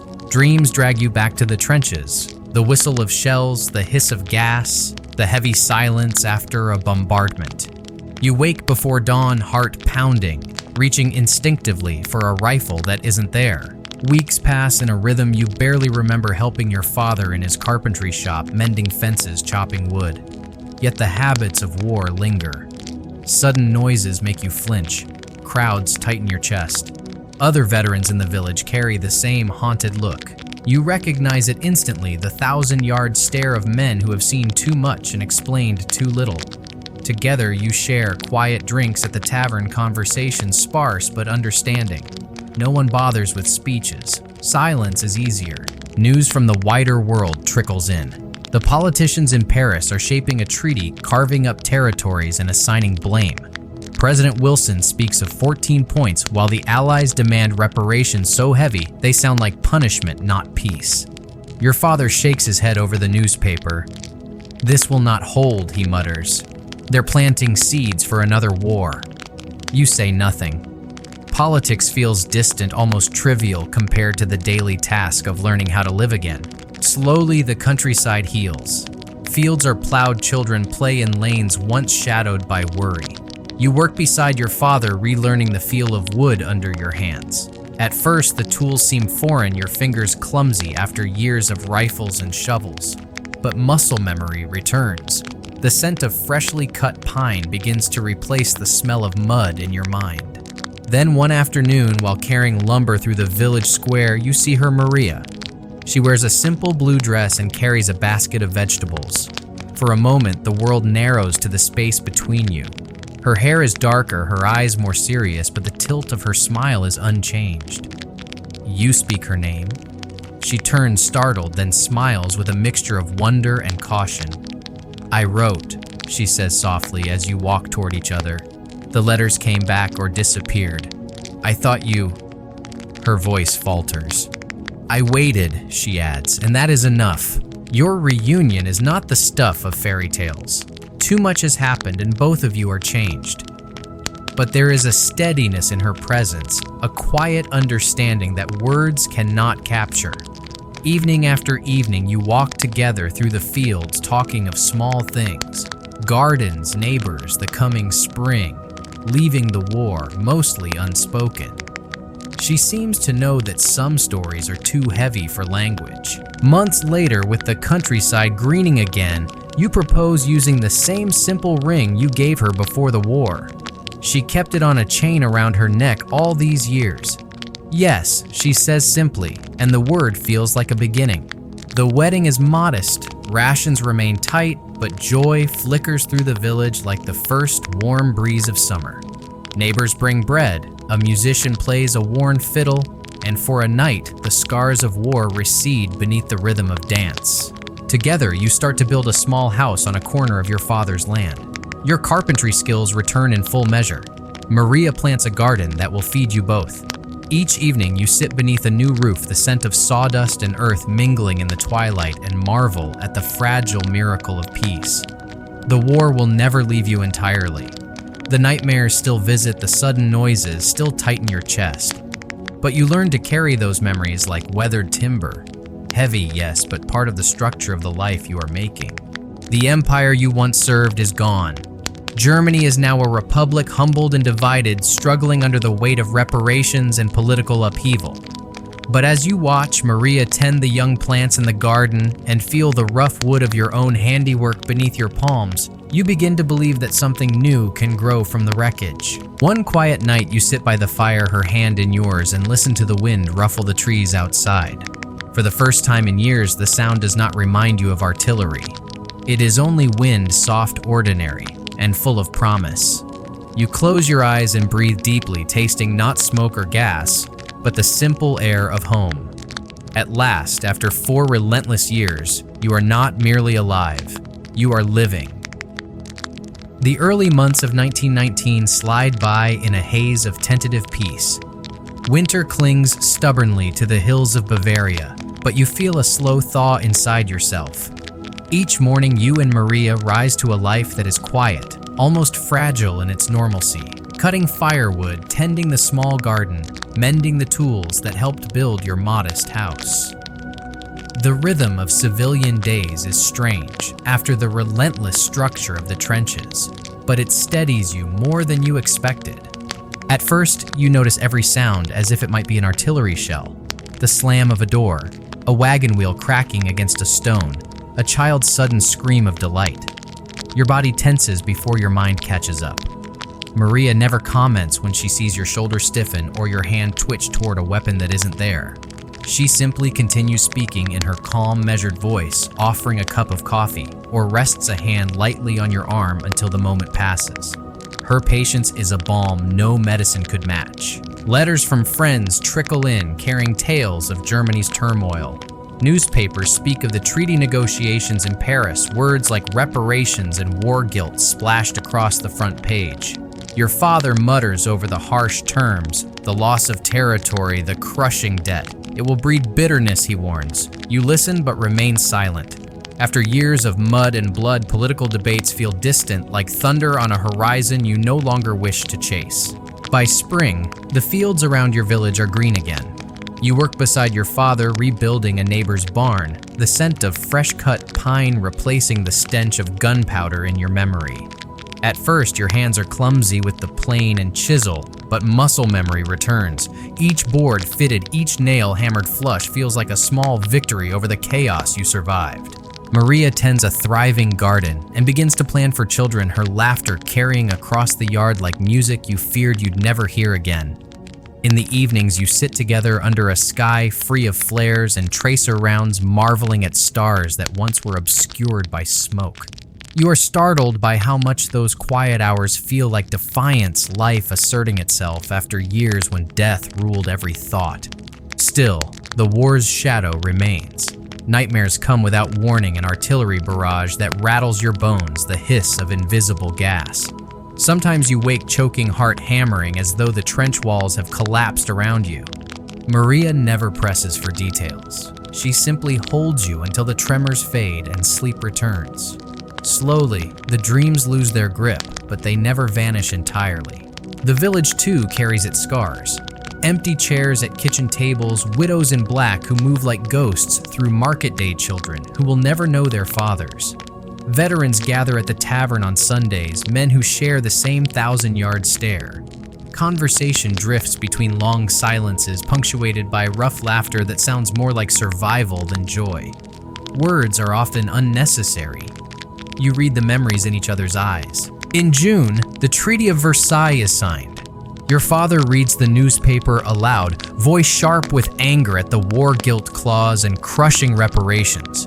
Some neighbors nod fiercely. Others stare into their beer, unwilling to look toward a future bound to such harsh terms. You keep your thoughts private. The war has taught you that pride and punishment can be equally dangerous. For you, the real work is here, planting, building, and choosing not to let bitterness take root. As months fold into years, life grows steadily if modestly. You and Maria marry in a small ceremony, neighbors bringing gifts of bread, cheese, and laughter. Soon after, a son is born, his arrival filling the house with cries that sound like hope. 2 years later, a daughter follows her tiny fingers, gripping yours with surprising strength. Fatherhood reshapes you in ways the army never could. The children's laughter is a daily reminder that life can spring even from the darkest soil. Yet history's tide presses on.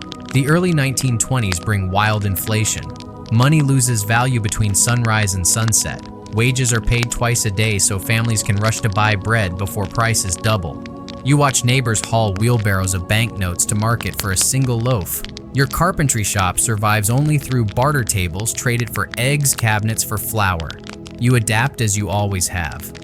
Survival, once a matter of duckboards and dugouts, now means ingenuity and patience. Political meetings fill village halls.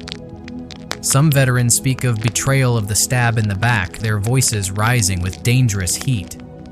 New parties promise restored pride and national rebirth. You listen quietly, but keep your distance. You have seen where unbridled fervor leads.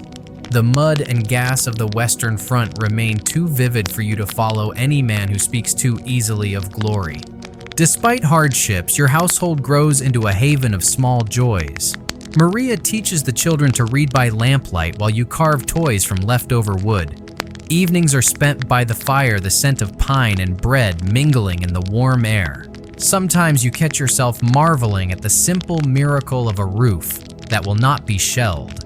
A meal uninterrupted by alarms. Peace, you realize, is not merely the absence of war. It is the slow rebuilding of trust in ordinary moments. As the decade turns, your children chase each other through the same fields where you once daydreamed of adventure. You caution your son with quiet urgency. Bravery isn't the absence of fear. It's doing what must be done despite it. He nods wide-eyed, and you hope he never has to prove the lesson in the way you did. At night when the house is still, you sometimes speak softly to Maria about the men who didn't return, Heinrich Schmidt, the countless others whose names you carry like a silent roll call. She listens without judgment, her hand resting over yours until the memories settle. Years pass. The Weimar Republic lurches between fragile prosperity and sudden crises. You witness new political movements rise with unsettling speed. Some of your fellow veterans are drawn to their banners, lured by promises of order and vengeance. You resist remembering the price already paid for such dreams. Your focus remains on the tangible, your family, your workshop, the steady heartbeat of daily life. By the late 1920s, stability returns for a time. The carpentry business grows. You teach your son to plane wood, guiding his hands as your father once guided yours. Together, you build sturdy furniture that will outlast both booms and busts. When you pause to watch him work, you see not the shadow of war, but the bright curve of a future you once thought impossible. And still, the memories linger like faint scars beneath the skin. Some evenings, as twilight settles over the hills, you sit on the porch and let your mind wander back to the trench. The smell of wet earth, the sudden flash of a flare, the impossible quiet after a bombardment. The past does not release you entirely, but it no longer defines you. Instead, it becomes part of the grain of your life, like the dark streaks running through a plank of oak, evidence of storms survived of a tree that once bent but did not break. Your children grow tall. Maria's dark hair begins to silver, her smile still steady as the day you first saw her after the war. Together, you weather each season, economic swings, political unrest, the ordinary trials of family and farm. Through it all, you hold to a quiet conviction that true victory is not won on a battlefield, but in the stubborn creation of a peaceful life from the wreckage of violence. On the eve of the 1930s, as you watch your son help his sister chase fireflies in the summer dusk, you feel the weight of the years lift slightly. The world remains uncertain. Nations argue, economies falter, but within the walls of your small home, there is laughter, warmth, and the steady pulse of continuity. You have built something the war could not destroy, a family, a craft, a life defined not by the guns of the past, but by the quiet courage of every ordinary day.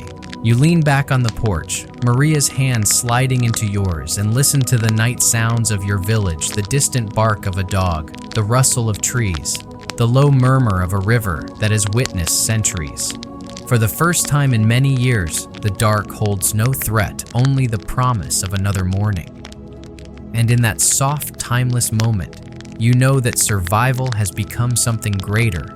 It has become living. The 1930s unfold like a restless tide carrying both promise and unease. Germany lurches between fragile recovery and sudden economic collapse. Hyperinflation gives way to a brief calm. Then the Great Depression strikes, rippling from New York across the Atlantic. Your savings shrink overnight and jobs vanish in the cities. In the village, you manage better than most people, always need carpenters, but the worry hangs in every conversation at the market and in every cautious glance toward the horizon.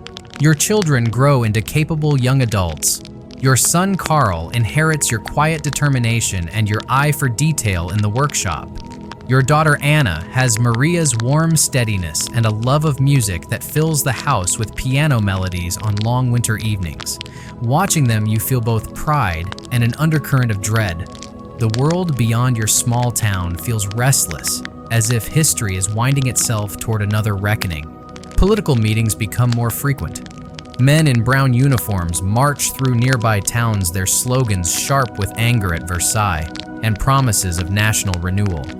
Old comrades from the trenches speak with excitement about this new movement, claiming it will restore Germany's honor and jobs. You listen without agreeing. Memories of mud and gas thicken your mind. You know too well how easily patriotic fervor can transform into tragedy. Still, the pull is strong for many. In 1933, Adolf Hitler becomes chancellor. Radio broadcasts crackle with speeches about unity, strength, and destiny. New flags with black swastikas unfurl across villages like sudden storms. Your brother, once distant after the war, embraces the movement, convinced it will lift the country from humiliation. Family gatherings turn tense. Arguments flare and fade, leaving only silence. You choose quiet dissent, focusing on the life you've built, rather than the grand visions proclaimed from Berlin. Maria shares your caution. Together, you teach Carl and Anna to value steady work and critical thought over loud promises. Pride built on hatred crumbles, you tell them one evening as distant loudspeakers blare a rally in the next town. They nod, absorbing the warning, but you can see curiosity flicker in their eyes. The country's mood is a tide even the young cannot ignore. By the late 1930s, the pace quickens. Highways cut through the countryside. Factories hum again. Many neighbors credit the new government with restoring prosperity. But behind the improvements, you sense the old hunger for conquest. Soldiers drill openly in nearby fields, their boots striking the earth in a rhythm that makes your stomach tighten. You recall the same confident step of 1914 and feel a chill deeper than winter. In September 1939, the radio crackles with the news you dreaded. Germany has invaded Poland. War again. You watch Carl, now the age you were when you first marched to battle, absorb the announcement with a somber steadiness. "They're saying it will be quick," he remarks, echoing words you once heard in a crowded barracks 25 years earlier. You grip his shoulder, eyes locking with his. "Keep your head down," you say quietly. "Do what you must to survive. Glory is a lie." He nods, understanding far beyond his years. Carl is conscripted within months. The day he departs, the air smells of rain and cold iron. He wears a uniform cut sharper than yours ever was, but the weight in his eyes is familiar. You press a small wooden carving into his hand, a simple talisman of home. "Remember," you tell him, "war is noise and mud and waiting. Come back." He promises, though you both know promises bend under artillery. Letters from the front arrive sporadically. At first, they carry a restrained optimism, swift victories in Poland, then France. He marvels at the speed of mechanized war compared to the slow grind of your trenches. But as the conflict widens to Russia, to North Africa, the tone darkens. By 1942, he writes of bitter winters and endless fighting, of comrades lost to frost and Soviet counterattacks. You recognize the weary cadence of a soldier who has seen too much. Anna, meanwhile, stays close, helping in the workshop and supporting her mother. She marries a kind young man named Emil, a school teacher who shares your skepticism of the regime. but war reaches even quiet villages. In 1943, Allied bombers roar overhead on their way to the cities. One night word comes that Hamburg has been devastated. Weeks later, a telegram confirms what you feared: Emil was killed during a raid while visiting relatives there. Anna's grief is sharp and silent. You hold her as she weeps, the echoes of past loss vibrating through every heartbeat. By 1944, the war's end feels inevitable. Allied troops advance from the West, Soviet forces from the east. Supplies grow scarce. The radio drips with propaganda that fools no one. You mark the front's progress on a worn map in your workshop, the lines creeping closer like a tightening noose. Each day you pray for Karl's survival, though the mail has slowed to a trickle. Then, a bitter winter night, Karl returns. He is thinner, his left leg stiff from a wound suffered near Leningrad, but he is alive. Relief floods through you like sudden sunlight. He rarely speaks of what he endured, and you do not press. The haunted look in his eyes mirrors the one you carried home decades earlier. When he tells you simply, "It's over for Germany," you hear not despair, but the weary knowledge of a soldier who has measured the cost. May 1945 brings surrender. American soldiers patrol the village streets, their accents foreign, but their demeanor calm. Germany lies in ruins, cities burned. Government collapse, millions displaced. You sit beside Karl outside the workshop as spring birds sing a jarring counterpoint to the wreckage. "How do we rebuild from this?" he asks, touching the empty space where part of his leg once was. You recall the same question from 1918 and answer as you did then, one day at a time. But wiser, we hope. The post-war years are a different kind of battle. Your country is split between East and West, occupied by foreign powers. Yet amid the rubble, life insists on continuing. Villagers salvage bricks to repair homes. Fields are replanted. Children play among ruins that slowly disappear beneath new walls and gardens. Karl apprentices in your shop, his movements deliberate but sure despite the prosthetic leg. Anna, widowed but resilient, raises a bright-eyed son who brings laughter back into the house. Time moves strangely. In the 1950s, you watch Germany, or at least the western part of it, rise from devastation into what people call the Wirtschaftswunder, an economic miracle. New factories sprout, roads hum with cars, radios carry music instead of war reports. You marvel at how swiftly the country reinvents itself, though you never forget the cost. When neighbors speak of a proud new Germany, you nod politely, but keep your memories close. You know that pride must be tempered with humility earned in blood. As the decades turn, technology transforms daily life. Televisions flicker in village windows. Jet planes streak the sky where once biplanes crawled. Your grandchildren play with toys unimaginable in your youth, their laughter carrying across a world where the idea of another continental war seems impossible, and yet you remain wary. History, you've learned, is a patient teacher and a slow learner. Maria's hair turns silver, her smile unchanged. Together, you celebrate a golden wedding anniversary surrounded by children and grandchildren.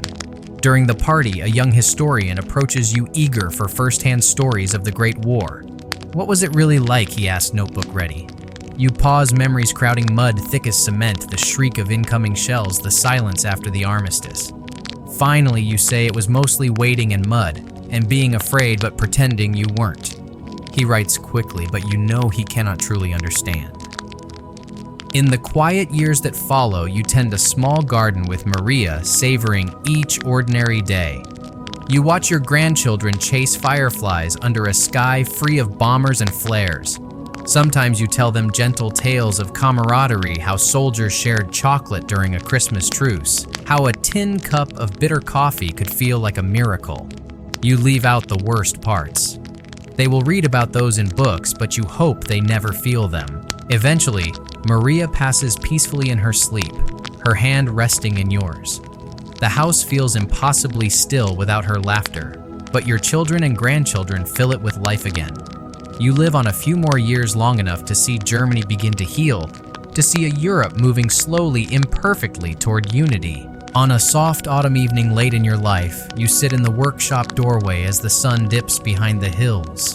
The air carries the scent of cut wood and ripe apples. You close your eyes and listen to the chatter of family in the kitchen, to the rustle of leaves, to the quiet heartbeat of a land that has endured. You think of comrades long gone, of the mud and terror that once defined your world, and of the fragile, enduring miracle of peace you built afterward. You have lived through 2 wars and countless changes, but this simple moment, warm light on worn hands, the laughter of grandchildren, the calm of an ordinary day, feels like the true victory. Not survival alone, but a life reclaimed and lived, fully proof that even after the darkest storms, the human spirit can build again. The final stretch of your life unfolds with a quiet dignity that even you, a man tempered by decades of upheaval, find almost astonishing. By the early 1960s, the once shattered Germany you return to after the First World War is nearly unrecognizable. Roads are smooth and crowded with shiny cars. New concrete and glass buildings rise where bombed-out ruins once stood. Your grandchildren, now lively teenagers, laugh at the stories of candlelit evenings and bread made with turnip flour, unable to imagine such deprivation. You often sit on the porch of your modest house, its timbers darkened by time and weather, and listen to the sounds of a prosperous village. The metallic ring of a blacksmith's hammer, a motorbike buzzing along the lane, the distant chime of church bells marking an uneventful Sunday. It is the ordinary music of peace, and you never tire of it. Carl now runs the carpentry shop, his skill and calm leadership admired across the region. His wooden furniture, sturdy yet graceful, finds its way into homes miles beyond the village. Watching him plane a beam or fit a dovetail joint, you feel a deep satisfaction. His limp, the legacy of a frozen Russian battlefield, slows him only slightly. Each movement is deliberate, a testament to endurance. Anna has raised her son, Emil Jr., with a quiet strength that mirrors Maria's. She has remarried a gentle schoolteacher, bringing warmth back to her life after her wartime widowhood. Her house filled with books and music stands as proof that grief need not define a lifetime. Sometimes on crisp evenings, she and her husband invite you for supper. The table is bright with candles and laughter, the air fragrant with herbs from her garden. You watch the next generation telling stories over steaming bowls of soup and feel a warmth beyond the fire's reach. Though age stiffens your knees and slows your step, you continue to visit the workshop. The smell of sawdust and linseed oil remains a comfort, anchoring you to decades of honest labor. Younger apprentices stop their tasks to greet you respectfully, eager for the occasional tip about the right angle of a chisel or the patient art of sanding a curve. You rarely speak of the wars, but your presence itself, scarred yet steady, is a lesson they absorb without words. Visitors occasionally seek you out. A university student writing a thesis on the Great War generation arrives one summer afternoon, carrying a tape recorder and a notebook thick with questions. He asks about trench life, the Christmas truce, the spring offensive of 1918. You answer patiently, describing the mud that sucked at boots, the stench of unburied dead, the way dawn light glinted on endless coils of barbed wire. Yet you sense his struggle to truly grasp what you say. It's hard to imagine, he admits. You nod understanding. That's the point, you tell him quietly. It's meant to stay hard to imagine so we don't repeat it. Sometimes memories surface unbidden. A cold wind rattling the shutters can summon the shriek of artillery. The smell of damp earth after rain recalls the trenches with unsettling clarity. But these echoes no longer rule you. They are ghosts acknowledged and then set aside as you return to the living present. The laughter of grandchildren, the gentle weight of a cat on your lap, the rhythmic rasp of a plane over oak. Your later years bring a slow procession of milestones, the birth of great-grandchildren, the quiet pride of watching Carl's son apprentice in the family shop, the 50th anniversary of your marriage to Maria, celebrated in spirit after her passing. You visit her grave, often bringing small bundles of wildflowers or wood shavings from the day's work. Another table finished, you might murmur or simply sit in silence, feeling the cool stone beneath your hand and the nearness of a love that shaped your life. In the broader world, history marches on. You listen to radio reports of a divided Germany of Berlin split by a concrete wall of superpowers glaring at each other across oceans. Yet these distant tensions cannot shake the deep calm you've earned. You have lived through the roar of 2 world wars and know the difference between political posturing and the true terror of falling shells. When neighbors worry aloud about nuclear weapons or ideological showdowns, you offer the same advice you gave Carl decades earlier. Fear is natural, courage is living anyway. Your health begins to wane in the late 1960s. Mornings bring aching joints and a fatigue that settles deeper with each passing season. But you remain grateful. Each sunrise feels like a quiet victory, each shared meal a gift. On mild afternoons, you walk slowly through the village with the cane Carl carved for you, exchanging nods with shopkeepers and pausing to watch children race along the cobblestones. Their carefree shouts are a music you once thought the world had forgotten. One autumn evening in 1972, after a day spent in the workshop with Carl and Emil Jr., you return home and settle into your favorite chair by the window. The last light slants across the fields, painting the harvested stubble in gold. You close your eyes and listen the distant clang of a church bell, the rustle of leaves, the faint echo of your family's voices in the kitchen. A lifetime unfolds behind your closed eyes, trenches and triumphs, love and loss, endless mud and sudden miracles. You think of Heinrich, of Schmidt, of the countless comrades whose names live only in memory. You think of Mariah's steady hand of the children and grandchildren who now carry forward a world you helped rebuild. You think of the question that once haunted you: could a young man survive the horror of a war meant to end all wars? The answer surrounds you in every breath of peaceful evening air. A gentle weariness spreads through your limbs, not the exhaustion of forced marches or sleepless nights in a dugout, but the soft weight of a life fully lived. You feel the slowing of your own heartbeat, the deep, calm rhythm of an old soldier finally at rest. Outside, the wind stirs the trees, whispering like distant surf. Inside, the voices of your family rise in laughter, warm and familiar. You take one last slow breath, the scent of wood smoke and autumn apples filling your senses. The world you leave behind is imperfect, still divided, still capable of violence, but it is also full of possibility. You have seen the worst humanity can inflict and the quiet resilience that follows. From mud and fear, you forged a lifetime of lovecraft and enduring hope. That is your true legacy, not merely survival, but the proof that peace, though fragile, can be built and cherished. As twilight deepens, you surrender to the gentle, dark content that the story of the soldier who endured 2 world wars ends not with the roar of guns, but with the soft murmur of family and the steady heartbeat of a world at peace. Twilight settles across the Bavarian hills, the last glow of sun gilding the rooftops as if to honor the day's quiet ending. You sit at the small wooden table Carl built decades ago, its surface burnished smooth by countless family meals and careful polish. Around you, the hum of evening life continues, a kettle whistling in the kitchen. Distant church bells, the muffled laughter of grandchildren returning from an evening stroll. Your body is slower now, but your mind drifts easily across the decades, tracing the long arc from the mud of Flanders to this warm, lamp-lit room.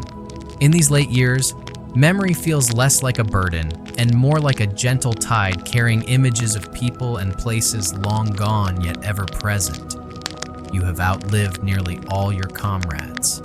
Their faces come to you in fragments, Heinrich's crooked grin beneath the Stahlhelm young Schmidt's pale eyes widening as the first shells of a barrage split the night. You whisper their names, sometimes a private roll call spoken into the quiet, ensuring they remain alive in the only way left. The grandchildren often ask for stories, but you choose carefully. You tell of the Christmas truce, of sharing chocolate with men in British uniforms, of a stray cat that became a beloved mascot. These are memories you can offer without waking old nightmares. The darker images, the gas clouds, the shattered bodies, the endless waiting you keep for yourself. Some truths you've decided are better carried silently.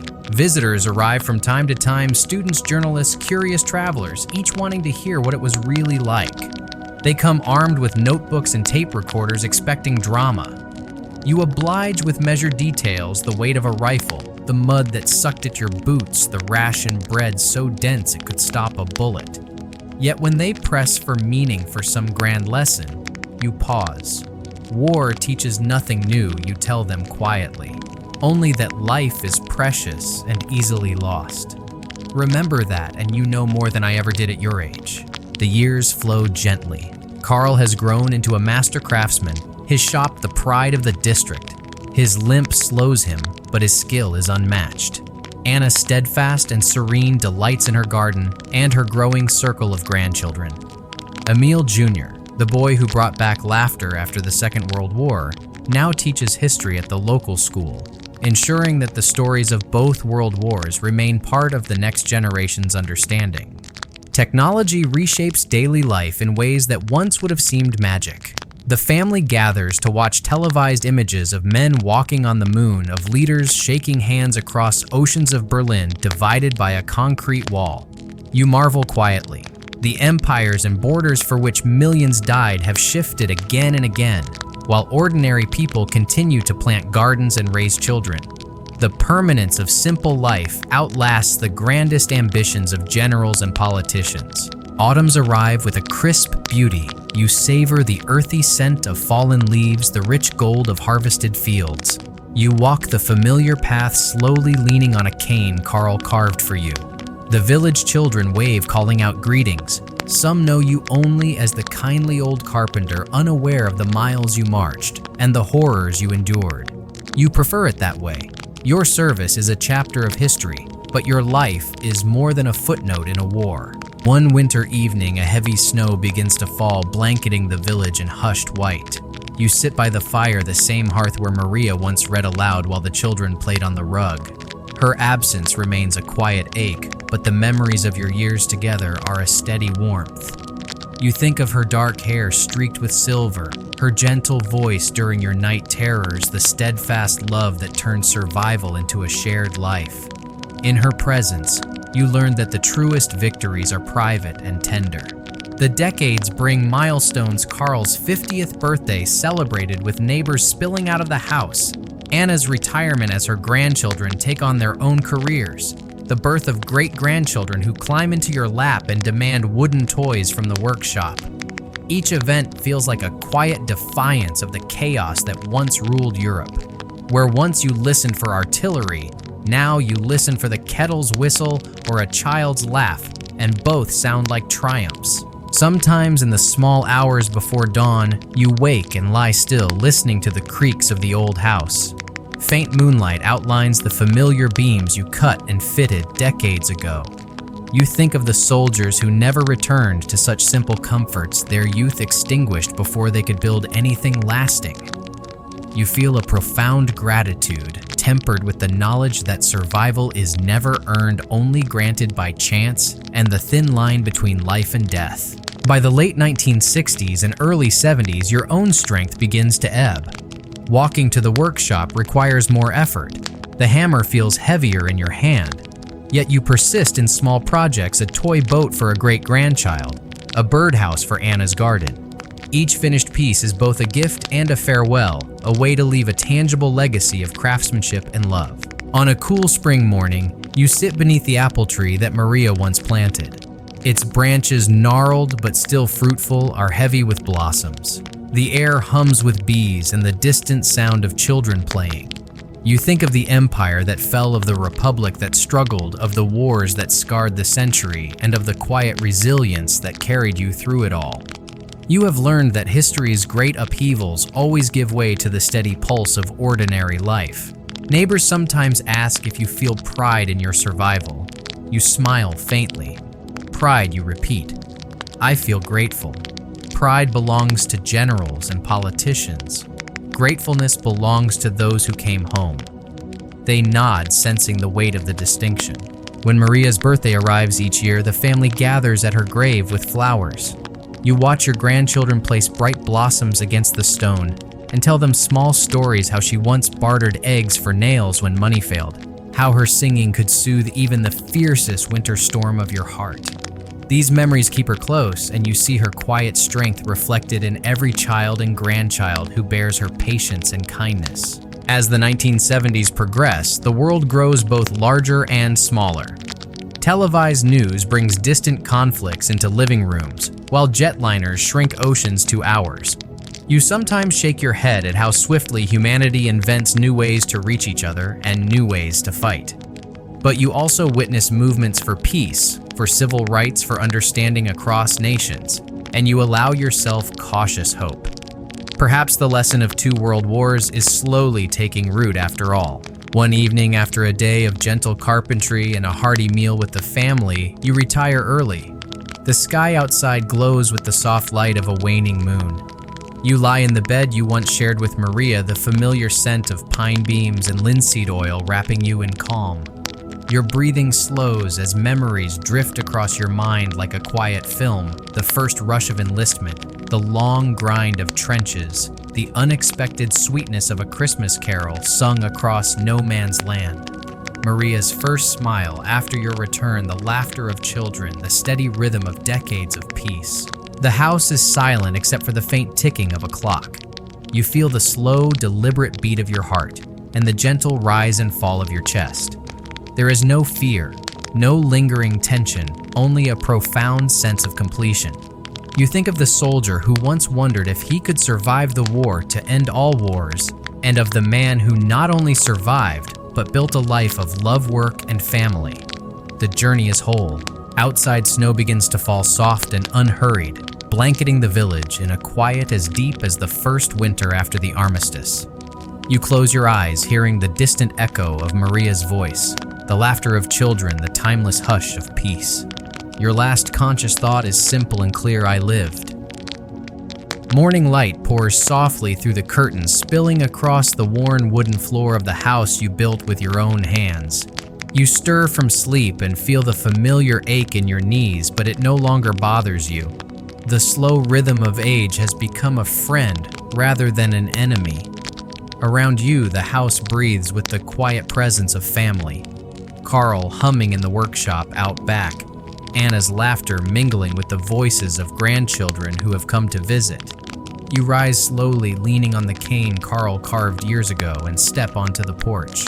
The village is alive with the gentle clatter of a new day, the blacksmith's hammer ringing in the distance, the scent of fresh bread drifting from a nearby bakery. In the fields, dew sparkles on rows of wheat, and the morning sun paints the hills with a soft gold.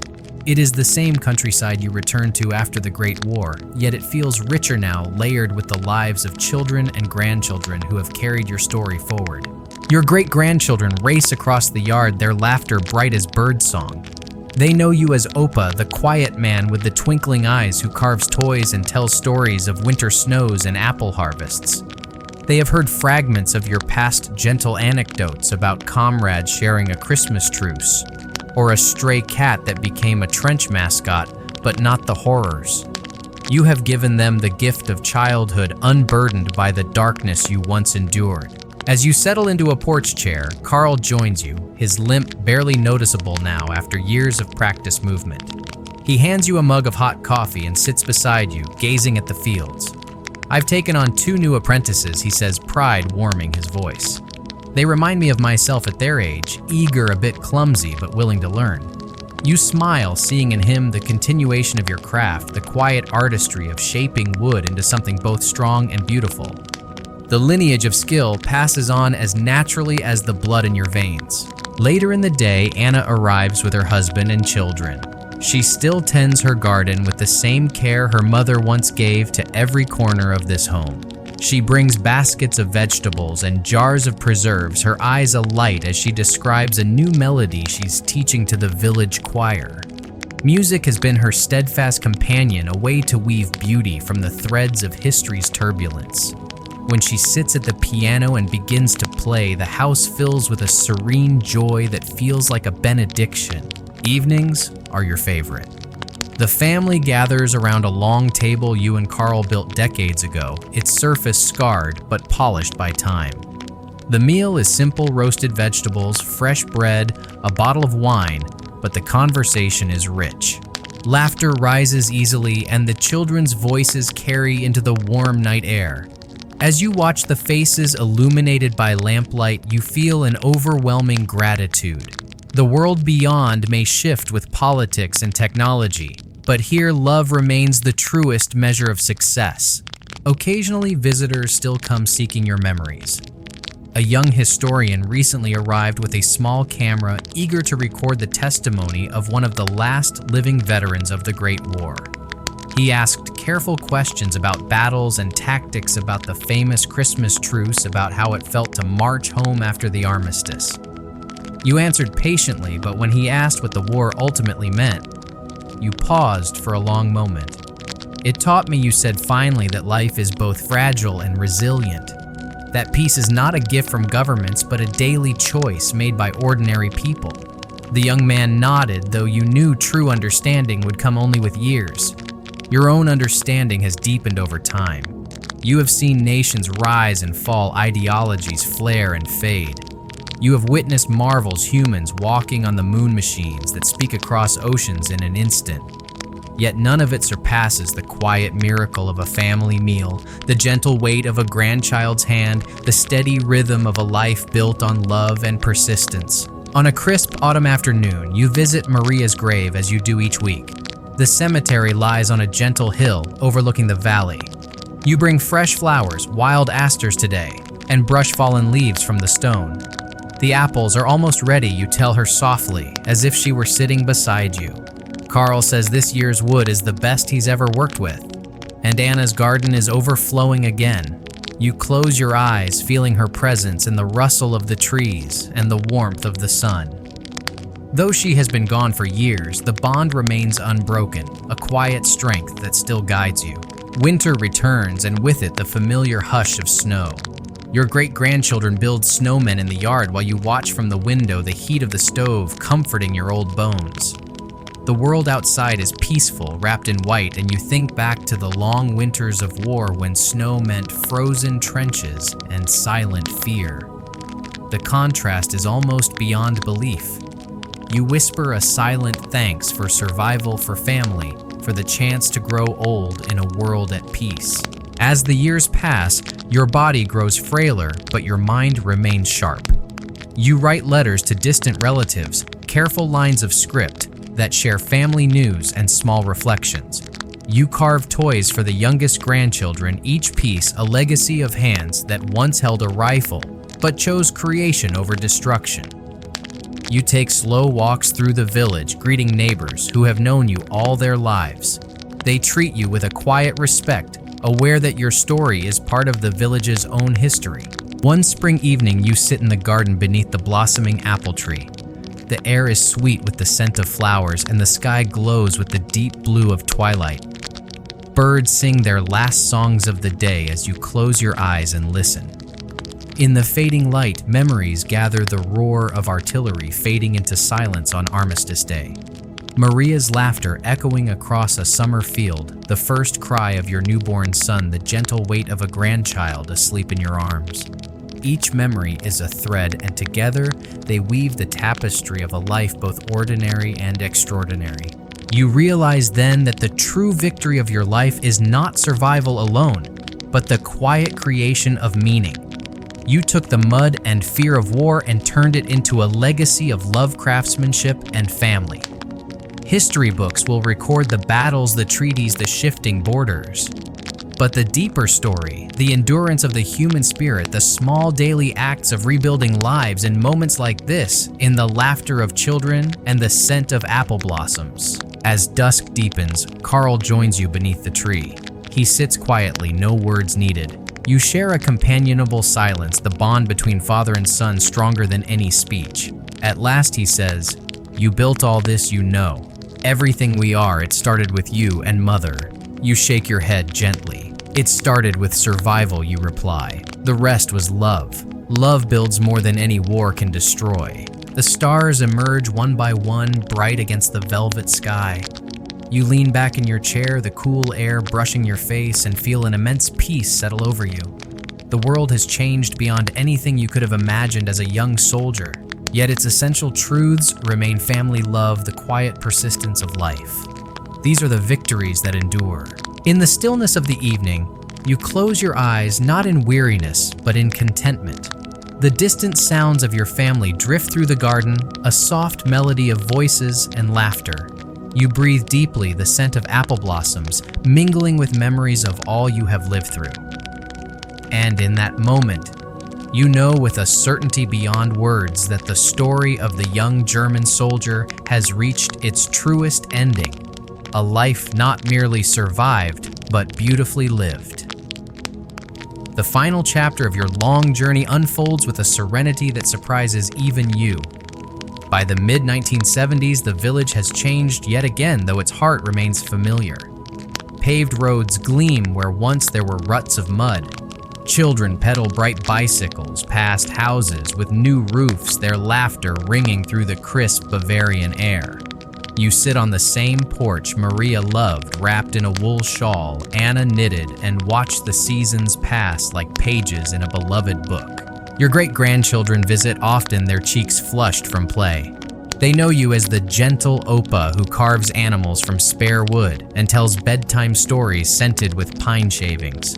They beg for the tales of the Christmas truce or the friendly trench cat, never suspecting how carefully you choose those memories.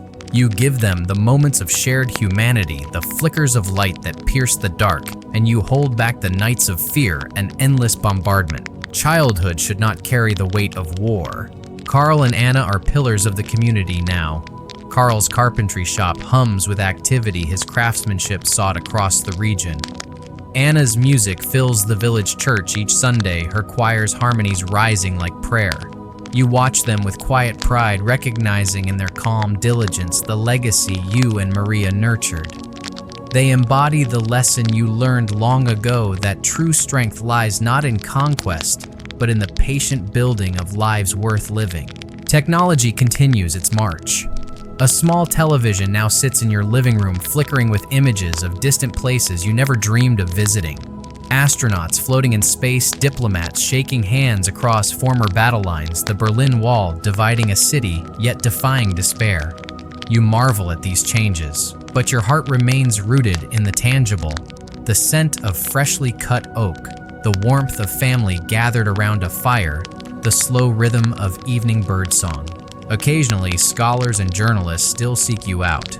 They arrive with cameras and notebooks, eager to capture the testimony of one of the last living veterans of the Great War. You welcome them politely, offering tea while they set up their equipment. Their questions are earnest. What was it really like? What did you feel? What should we remember? You answer as best you can, describing the mud that sucked at boots, the sudden terror of incoming shells, the eerie silence after an artillery barrage. When they ask for meaning, you pause. War teaches only how precious peace is, you tell them. Never forget that. They always write it down, though you know the full truth cannot be captured on paper. Your body weakens, but your mind remains sharp. You take slow walks through the village with a cane Carl carved, stopping to watch children chase each other through the square. Some call greetings, their faces bright with respect and affection. You smile back, warmed by the knowledge that your life has become a quiet thread woven into the fabric of the community. You once feared being defined only by survival.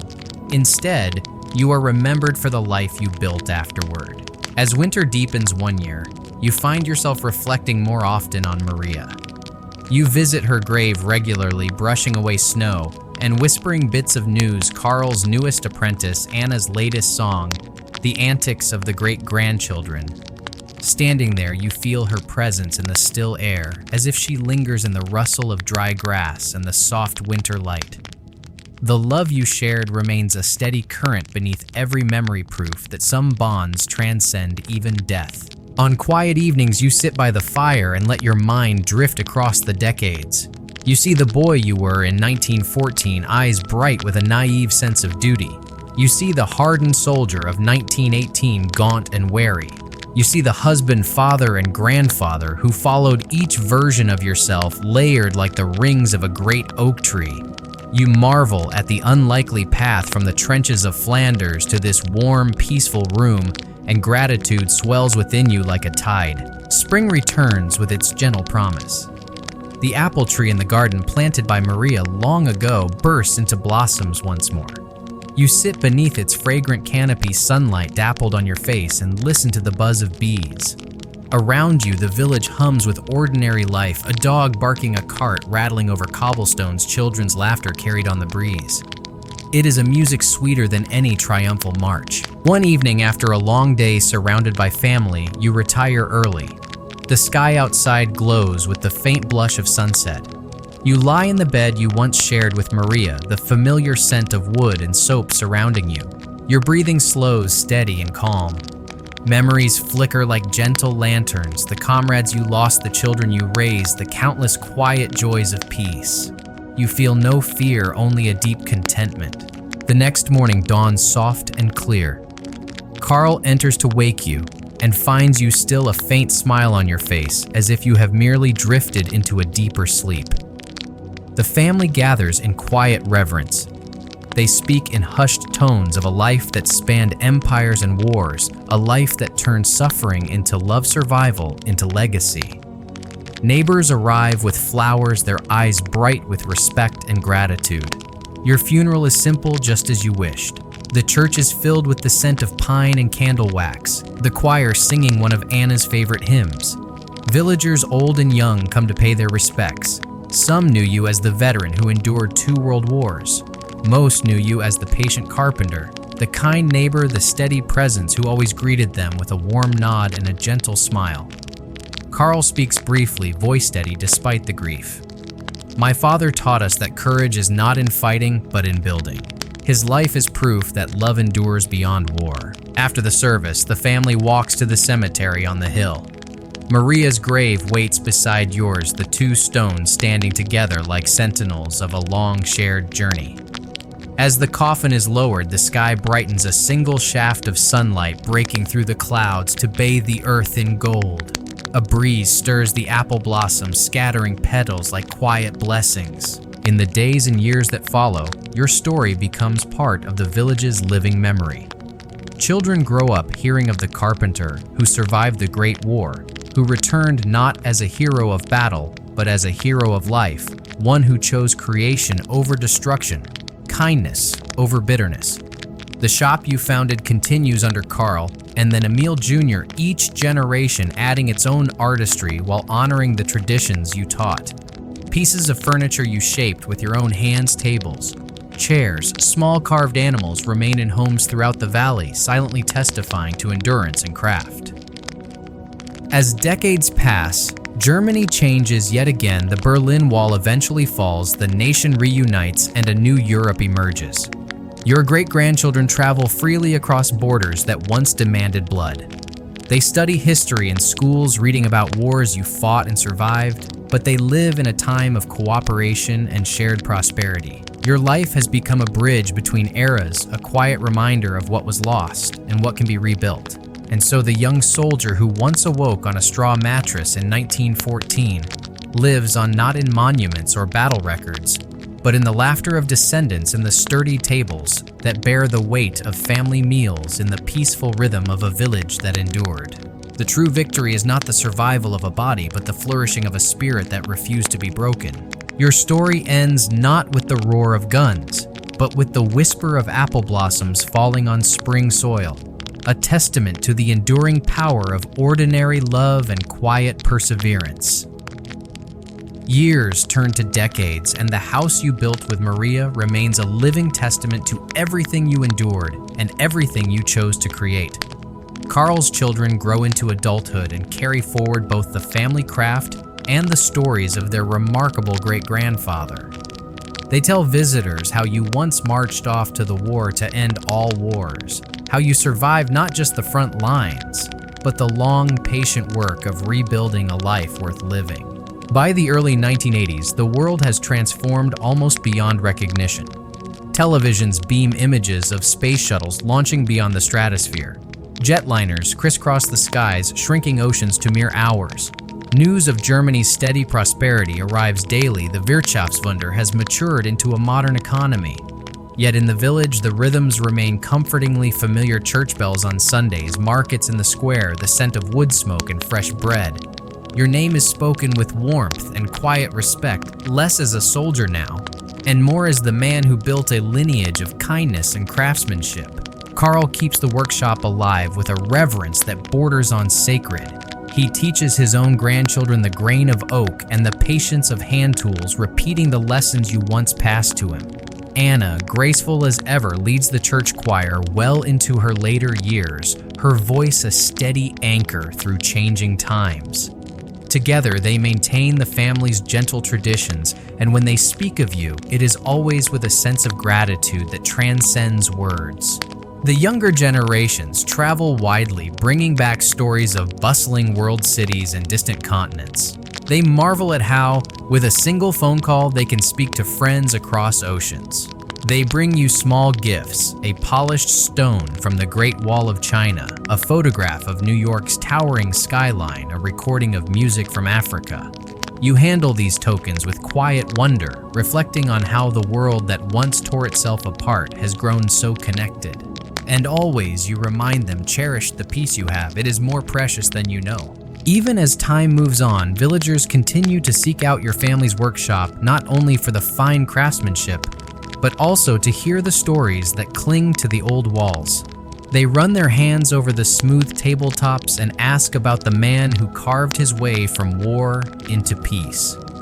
Karl shows them the well-kept tools you once used, the worn wooden plane whose handle bears the imprint of your grip. My father believed creation was the greatest defiance of destruction, he explains, and visitors nod, sensing the truth in the grain of the wood. The world outside the village continues to shift. The Cold War waxes and wanes, and then to everyone's astonishment, the Berlin Wall falls in 1989. News footage shows East and West Germans embracing on a chilly November night. Your grandchildren gather to watch, their faces alight with hope. They glance at the photograph of you and Maria on the mantle, knowing that this moment of reunification would have filled you with quiet pride. The Germany you fought for in youth, shattered and divided for decades, now moves toward wholeness again. As the family grows, so does the reach of your legacy. Emil Jr., now a respected teacher and local historian, begins compiling the family history. He includes not just dates and places, but also the small stories: the apple tree Maria planted, the Christmas truce, the careful way you guided a chisel across a stubborn knot of oak. He records the lessons you whisper to your children and grandchildren, that bravery is not the absence of fear, that peace is built from daily acts of care. His book, modestly published, becomes a beloved chronicle for the entire village. Your descendants embrace a world of opportunity.